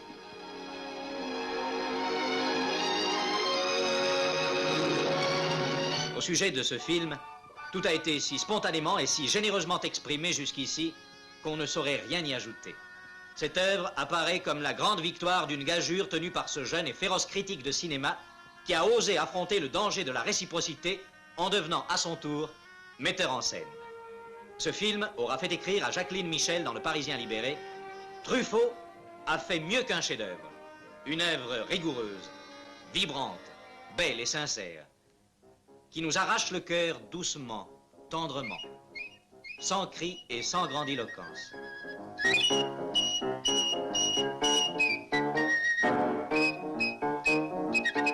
Les 400 coups ont pour principale vedette Jean-Pierre Léaud, qui nous révèle un talent étonnant dans le rôle du gamin terrible de ce film. Patrick Auffay, Claire Morier, Albert Rémy et Guy Decomble. Oui, la recherche de l'absolu vous a conduit droit au zéro, mon ami. Pour les autres moins familiers de Balzac, je dirais qu'il s'agit d'une ténébreuse affaire. De toute façon, après ce coup-là, je peux plus vivre avec mes parents. Il faut que je disparaisse, tu comprends?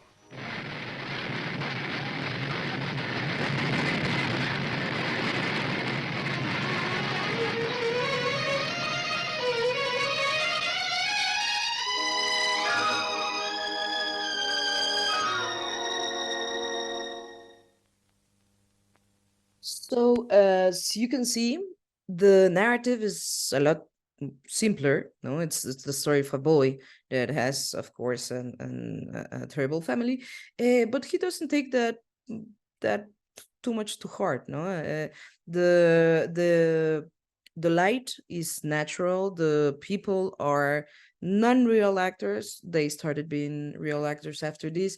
They were almost all young characters, and not only do we see young characters, with this we see the film through them, through their eyes. So this is the view of the youngsters, of the young people in Europe.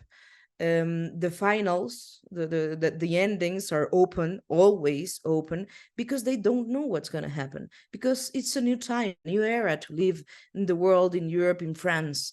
Okay, and we have to understand that what came before the new wave, well, of course, the classic and the commercial cinema, but the surrealism that was in Spain and in France, it gave them kind of the inspiration for this kind of liberty to make things really different. Okay, so we have handheld movements, we have people and characters that don't have really clear objectives. They just go day by day and go all the way. One of the things that they did that revolutionized the technicality in cinema was the discontinuous editing. You remember when we talked about the golden age of Hollywood, about the continuity system. Everything had to be clear, and we had to follow the continuity rules perfectly. And the new wave does everything differently. Okay, so we can cut from a close-up to another close-up without the 30 degrees, and we can go over the axis all the way, all the times we want. The thing is, why are we gonna do it? Because they want to say something when they do this. Okay, so this discontinuous editing, kind of these pops that you go through, like what, they mean something, and most of the times it doesn't have to be really serious. It doesn't have to be perfect. Just be here now. Boom, boom, boom. Okay.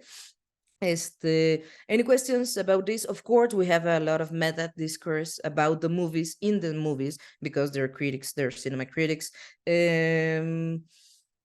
The lights in the Italian neorealism and in the new wave are scarce because they were new kind of lights, and the traditional lights were big and bulky and heavy, and the sounds, for example, sound in Italian neorealism and a lot of in new waves, but more in Italian neorealism, was dubbed.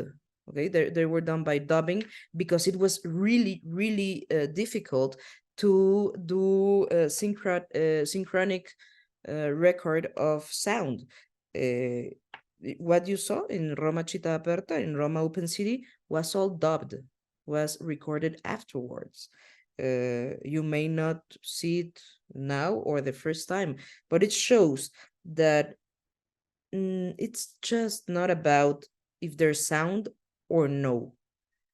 It's about what you say and how you say it. Okay. About this. Well, let's go with the free cinema. Free cinema is the new wave in the British cinema. And well, Lindsay Anderson, this is not one of the first ones, but for me, it's one of the best ones, that the ones that capture the essence of the movement. It's called If, okay? So remember, these were the angry young men, and they talked about real people, real spaces, the British working class, the French new wave, the Nouvelle Vague. They didn't talk about the poor people, or because it was too much of a, I don't know, of a burden for the narratives. But the free cinema they did talk about this, but they tried to blend it with the poetic. It was realistic and poetic at the same time. It kind of gave the sense of claustrophobic on the everyday life. Okay, so if anyone has seen it, it's a great movie. It talks about a rebellion in an all boys school. Okay.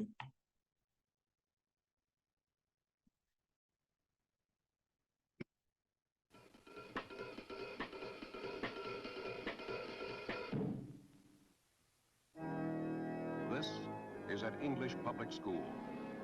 This is where Britain raised its empire builders of yesterday and still trains its leaders of tomorrow.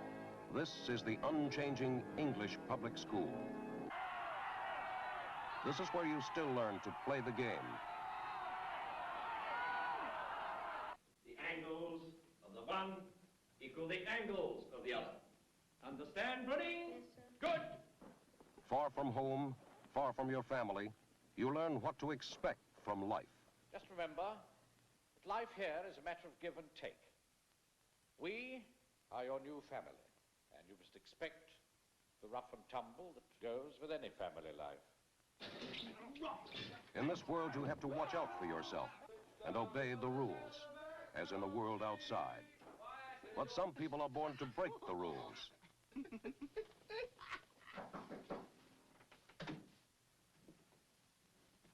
You three have become a danger to the morale of the whole house, and we've decided to beat you for it. I serve the nation. You haven't the slightest idea what it means, have you? You mean that bit of wool on your tit?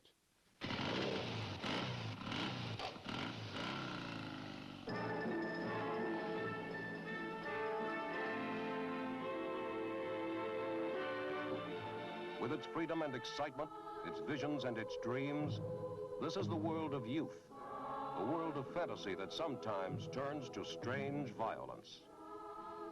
Look at me. I'll kill you.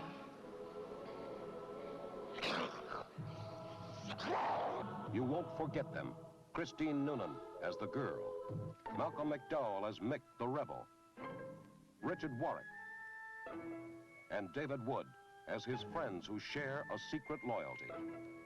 Three young people who reject a world that the old have made and decide to take things into their own hands. If may shock you, it will surely surprise you. It's a film that will make you take sides. Which side will you be on?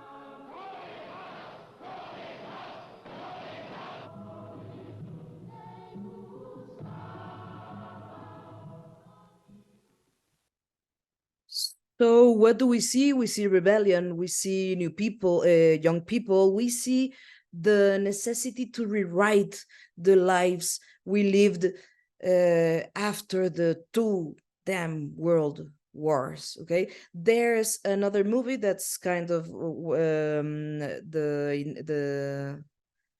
what can I say, the first one that was classified as the jewel of the free cinema, that's called The Lonely Life of a Long Distance Runner. It's also very good. but that's what we see. We see young people rebelling against the institutions that haven't made it easy to live in the world we live in. No, so they are starting to look for new meanings. These movements also had manifestos. The Italian neorealism didn't have a manifesto, a written manifesto, but some say The Bicycle Thief is the film that incarnates all the characteristics of the movement.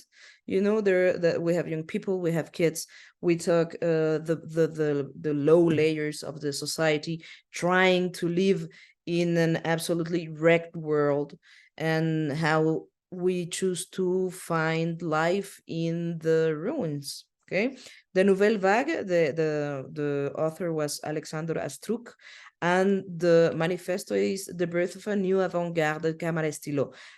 On stylo is a pen. Okay, so what the people, the directors, the creators, the authors of the French New Wave said was that the camera had to write the story. Okay, when it was filming, it had to be natural, it had to be close to the people and that saw the film and that starred the film. The narrative had to go natural. Okay, it has to express thoughts as abstract as they may be. Okay, so it's the change from the almighty cinema that was perfectly planned with perfect movements and with a narrative that came with a clear objective. They kind of wanted to see everyday life with a new hope. No, and the free cinema, the authors were the Angry Young Men, in special Lindsay Anderson and Lorenzo Mazzetti, and they said the quote that established everything is, as a filmmaker, we believe that no film can be too personal. So they left the themes, the universal themes, the good and the evil, and all these great tropes that moved the cinematic history, and started talking about what they cared about and what happened to them, to the people, to the young people, and everything. Okay, size is irrelevant. Perfection is definitely not a name. And this happens with all realisms, and it impacted very powerful in all the world. Actually, all over the world were new waves. For example, in Japanese new wave, that's called the Nubaru Bagu. There's, who can tell me one of the greatest auteurs of the Nubaru Bagu? No? Clue, Run, no? Seven Samurais. Who made it? Kurosawa. Yes, sir, Kurosawa. Okay, he wanted to tell the stories in another way. Of course, we have a great participation of the Nouvelle Vague with the Nouvelle Bagu. One example of this is Hiroshima Mon Amour, where they actually went to Japan, to Hiroshima, to make a movie, and they kind of got the bug.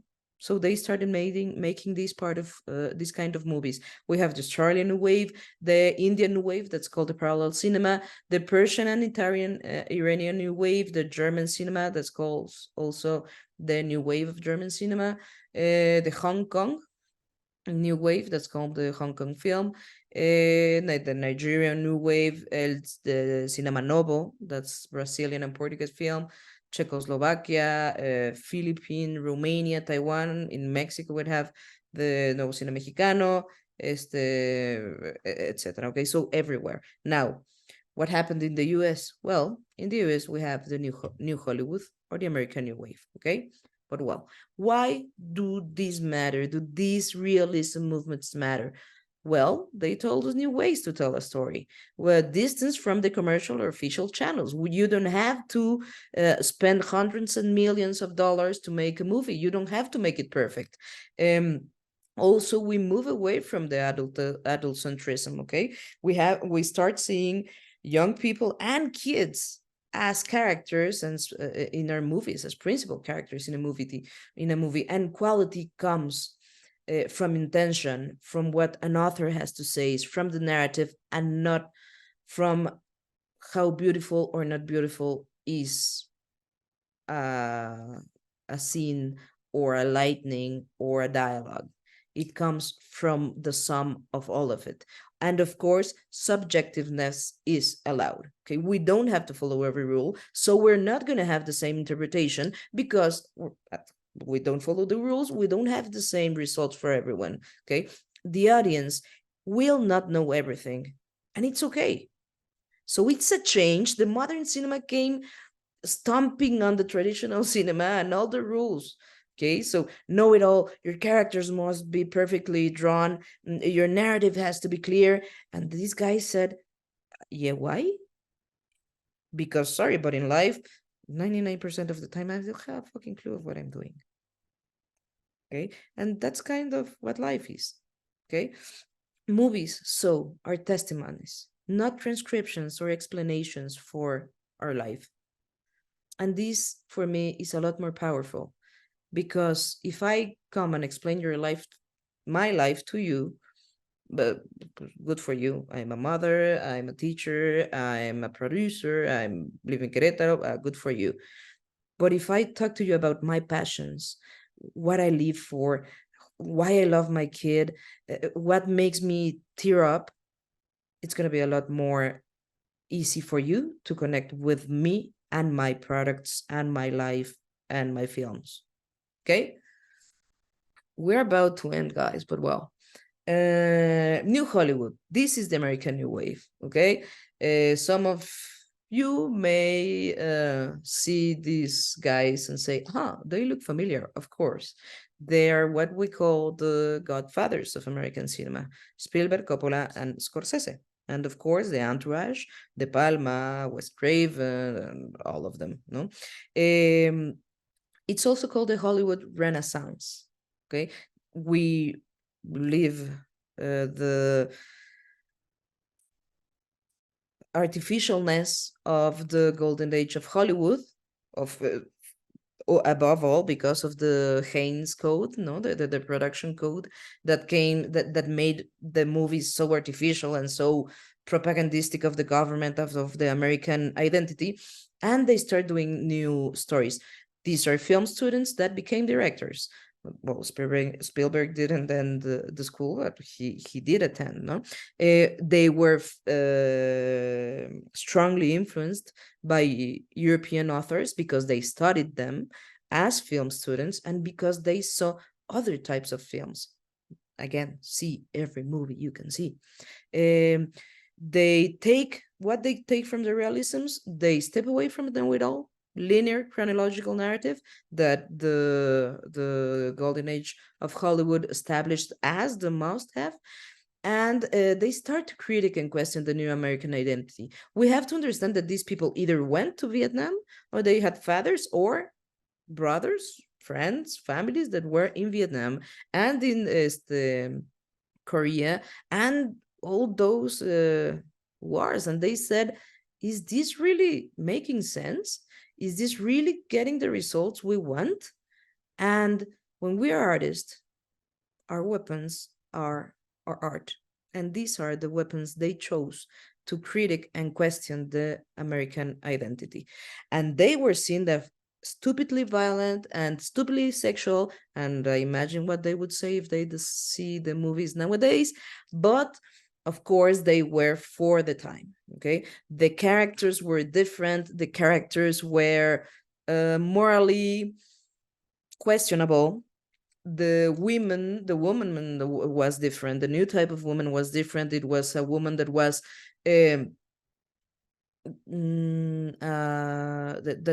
was sexual in her own being, and it was represented by new actors. Okay, they were method actors. It was the new kind of American star system. Who can say? Pues well, Pacino. How it's called? This girl, se me fue el nombre. Like selling Taxi Driver. The girl that goes in Taxi Driver. That stars in Taxi Driver. That's the the prostitute, but well, okay. New kind of course we have John Travolta, we have a lot of people, okay. So what are the movies that talk about this new type of identity? Bonnie and Clyde, The Graduate. What's The Graduate about? About a mom, well, a guy that falls for his fiance's mom and is correspondent, no? Rosemary's Baby, of course. Wes Craven made, taking from the German Expressionism, took the horror films and turned them into critics for society. The Wild Bunch, Easy Rider. Easy Rider is a 2-hour movie of guys thinking, where the fuck are they going with their lives? And it's okay. Taxi Driver, Doctor Strangelove, of course. Start think about this. We see Taxi Driver, and then we see The Silence of the Lambs, and then we start seeing pretty questionable characters, but it's okay because these pretty questionable characters shows that something is broken in the American living way, okay. And that gave way to the postmodernism, one of the most criticized times and movements in not only cinema but all the arts. I am a child of postmodernism, and it was a freaking difficult time, okay. All what we saw were violence, sex, and drugs, okay, were the taboo themes that were showed and portrayed in films. But if you stay in the first layer and don't see further, you can just see it like harsh and horrible and really ugly movies. Actually, there are movies that try to make sense of the way we lived in those times. There's no chronological linear structure. There's ubiquity. You can be anywhere, anytime. Why? Because, of course, we as spectators, we could kind of blend better the story without having to know it all. If we didn't have the realisms before that broke that continuity system, we couldn't have understand the postmodernity. So this is why we have to know our film history, because we have to know why can we do what we do now. Okay, what can we talk about parallel storytellings? Well, because Griffin in the 19 in the 80 in the first of in the start of the 20th century did it. Okay, and why do we start doing this again in the postmodernism? Because we wanted to break what we came from. Okay, films were really paralogical. Paralogical means when something is not logical, but it becomes logical in the discourse you insert it in. So there are things that just don't really seem to be logical or real, but in the film are totally logical. Okay, so every film kind of becomes a universe of significance, of things that, of symbols, of characters. A story is perfect in this movie. Outside, of course, it's not going to work. Okay, but inside of the movie, it fits. Okay, of course, we have the fall of the fourth wall. This is not new. The first fall of the fourth wall. Do anybody knows where it is? In what movie? No, in the Great Train Robbery, 1900s. When you have seen it, it's when the cowboy shoots directly at the camera. That's the first time the fourth wall falls. But in that time, it was made kind of like for the laughs, and this time it's made because you can be here. Okay, and not only you can be here because we're talking about topics that happen to you, but because we want to be cynical and ironic about the way we treat our themes. It's kind of what we talked about in the surreal movement. If your friend falls from the stairs, you're gonna laugh, and you're gonna love them still, but you're gonna laugh. Okay, well, postmodernism pushes this to the very, very, very fine line until it's almost not good. Okay, of course, there are a lot of adaptations from other media. Star Plus everyone, comics and graphic novels. Okay, we have 400. We have as the Sin City. We have, of course, the Fifth Element. Is the and lots and lots and lots more. No, Leon the Professional was not a graphic novel, but it was kind of a comic before. They start digging even further, and they start to talk about the childhood worlds. We see it in E.T. I mean, Spielberg goes so profound as to shoot all the movie from the child point of view. When we see the bad guy, do you remember how the bad guy was called in E.T.? No? Keys. His name was Keys. And why? Because we could only see his keys dangling from his belt, because everything was shot from the eyes of the kid. This was really revolutionary by the time, because why? We're giving another person, another type of person, the power to tell the story. Someone that haven't told it, never, a kid. Okay. Of course, there was a lot of product placement, not just because it was a great way to finance our films, but because we entered in the consumerism time full on, you know. A meta discourse, of course, about the movies. We saw it on the realisms in the Nouvelle Vague, and there's some mixed in genders. Okay, it's really hard nowadays to have a Western, a pure Western. I mean, ask Tarantino. No, we're all of our movies are now hybrid genres. Another characteristic, of course, uncensored vocabulary, non or relative morality, Silence of the Lambs, Clockwise Orange, of course, Taxi Driver, that's New Hollywood, but can, of course, impacted postmodernisms. We're all talking about killers, guys, and killers become our front row narrators. Why? Because you have to, somebody has to tell what is happening, what's wrong, and why they were born. Natural born killers. It's a huge critique to the media and the news system. Baroque montage is it's also called hip hop montage. That's this kind of editing that goes poo, poo, poo, poo, poo, poo, poo, poo. It relies a lot on dynamic and velocity to elevate, you know, the narrative, not just by the things that happened, but how we see those things happening. Of course, we see a lot of pessimism, because it was a time that we thought everything was really, really, really wrong. Let's see what we would think nowadays. There are a lot of remakes on movies, and of course, we see pop culture. Okay, so if modern cinema kind of was the rupture with the classic cinema, with some kind of idealism of things can change, can be better, postmodern cinema challenged and destroyed kind of the classic cinematography and classic movements.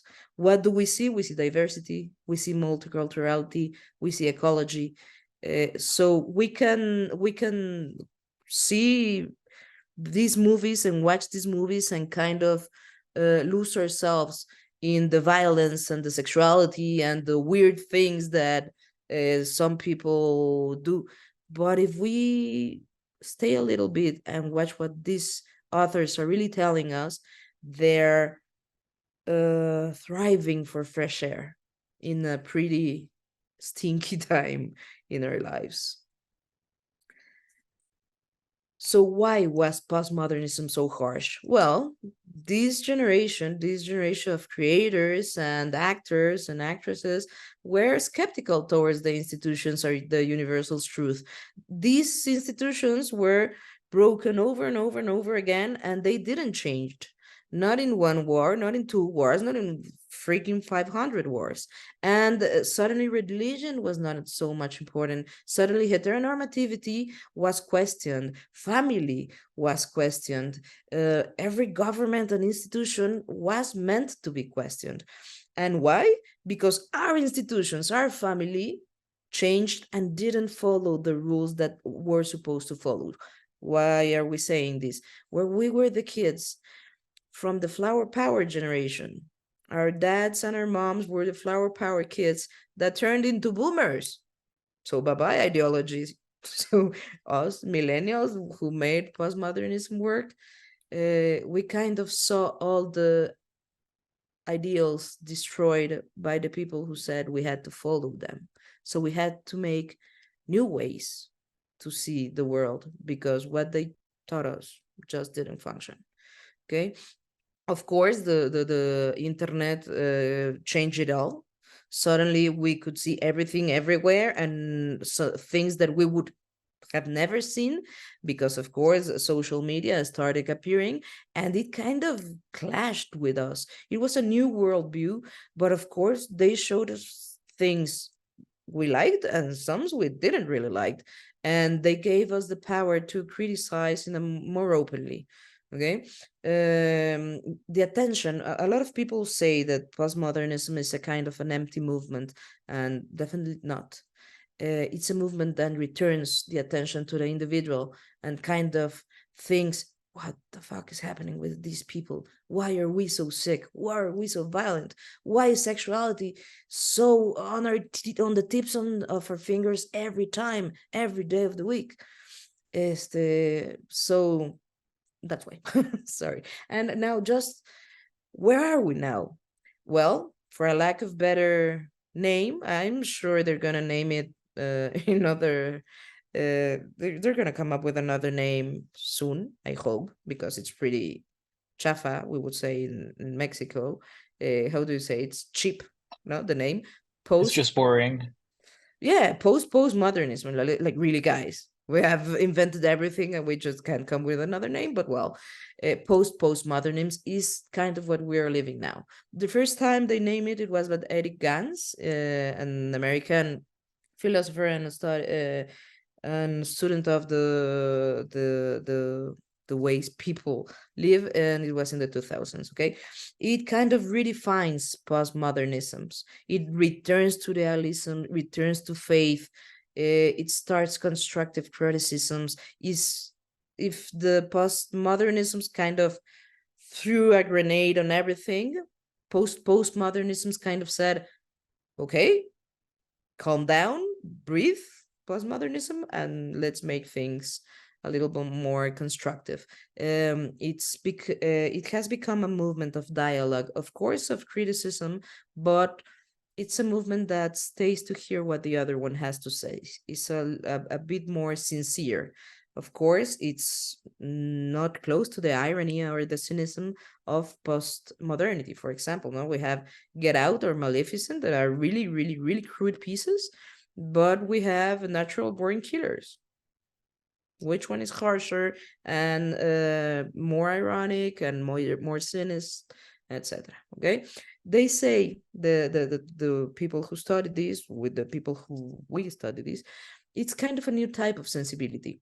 You generation, when I give my classes, I've been giving class for 15 years, as I've said, I've seen you change, and a lot of people critique you and your generation and the snowflakes and the crystal generation. Shut the fuck up, guys. You are really making the change the world has to make to survive, and I really have all my faith in you, so please keep doing it. Okay, and this is shown in the movies you are doing and the movies you consume and the movies you push to be made.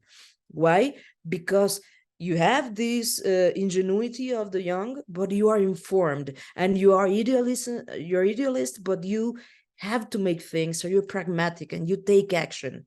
Okay, you kind of reconciled your individual experiences with the objective truth and try to make things better, and I applaud you for that. And we can see it in the products that have come in the latest years.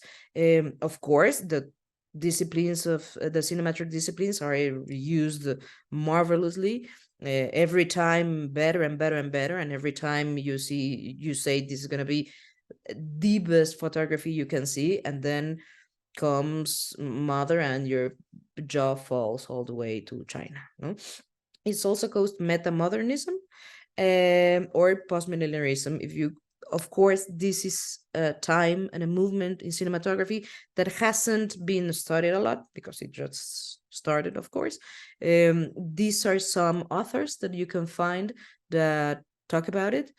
And of course, the topics are climate change, feminism, financial crisis, political instability, racism, and all the things that kind of worry us nowadays.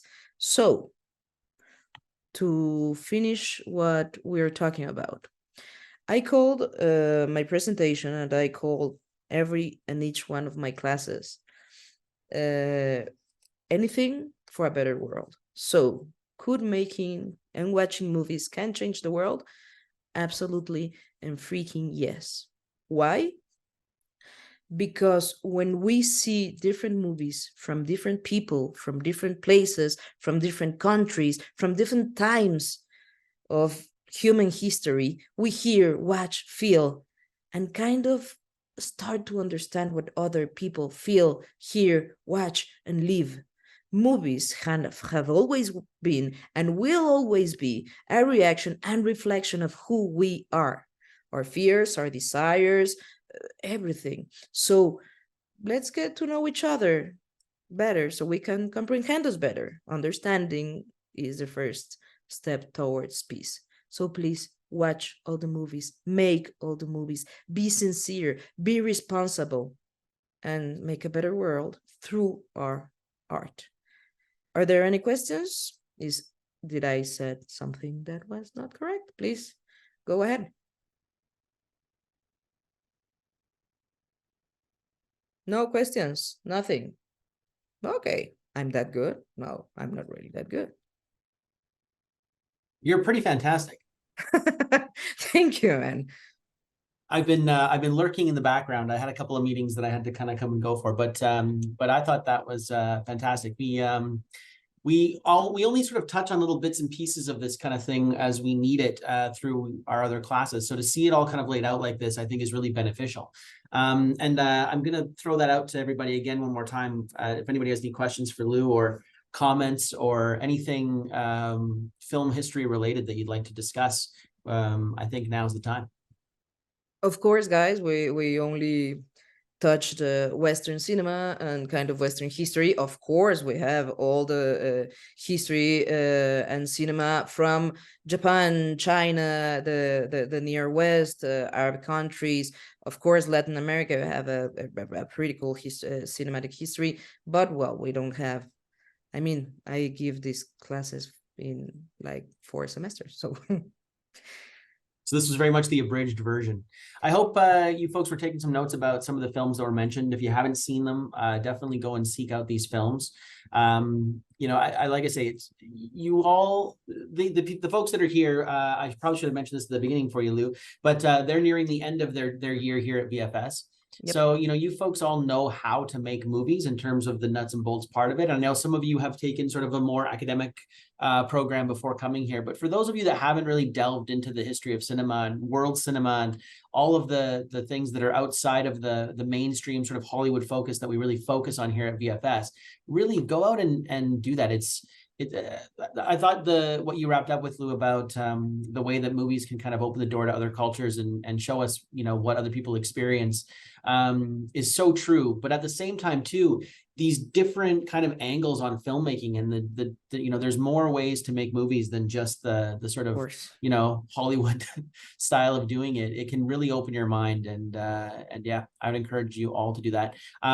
Lu, thank you so much for taking the time to do this class and put together that abridged version of your larger course. Farah, thank you so much for setting this up. You really made this happen, and it only took us about 18,000 emails back and forth to figure out a time. Yeah, only a couple of hundreds of emails, just that. But yeah, I want to thank you folks so much, and thank you again for having me there in Anáhuac earlier this year. Do we have any Anáhuac students here right now? Is there anybody? I can't see everybody's, if there's a hand. This would be very rare if we don't have any. Actually, probably I was not a Anáhuac, but I Like throughout my life, I was in Instituto Cumbres until I moved to Prepatec. Yeah. So yeah, I'm familiar with Anahuac. Yeah, it's a fantastic school, and the Querétaro campus is definitely I've got to say it's definitely my favorite, of course, of all of the Anahuacs. But yeah, I hope to be back soon, and this was fantastic, and so I hope everybody grabbed the presentation. And yeah, I just echo what Lou was saying. You know, seek out these films, go and explore. There's so much out there that we do not cover here at VFS. So you know, make sure you go and fill in those gaps.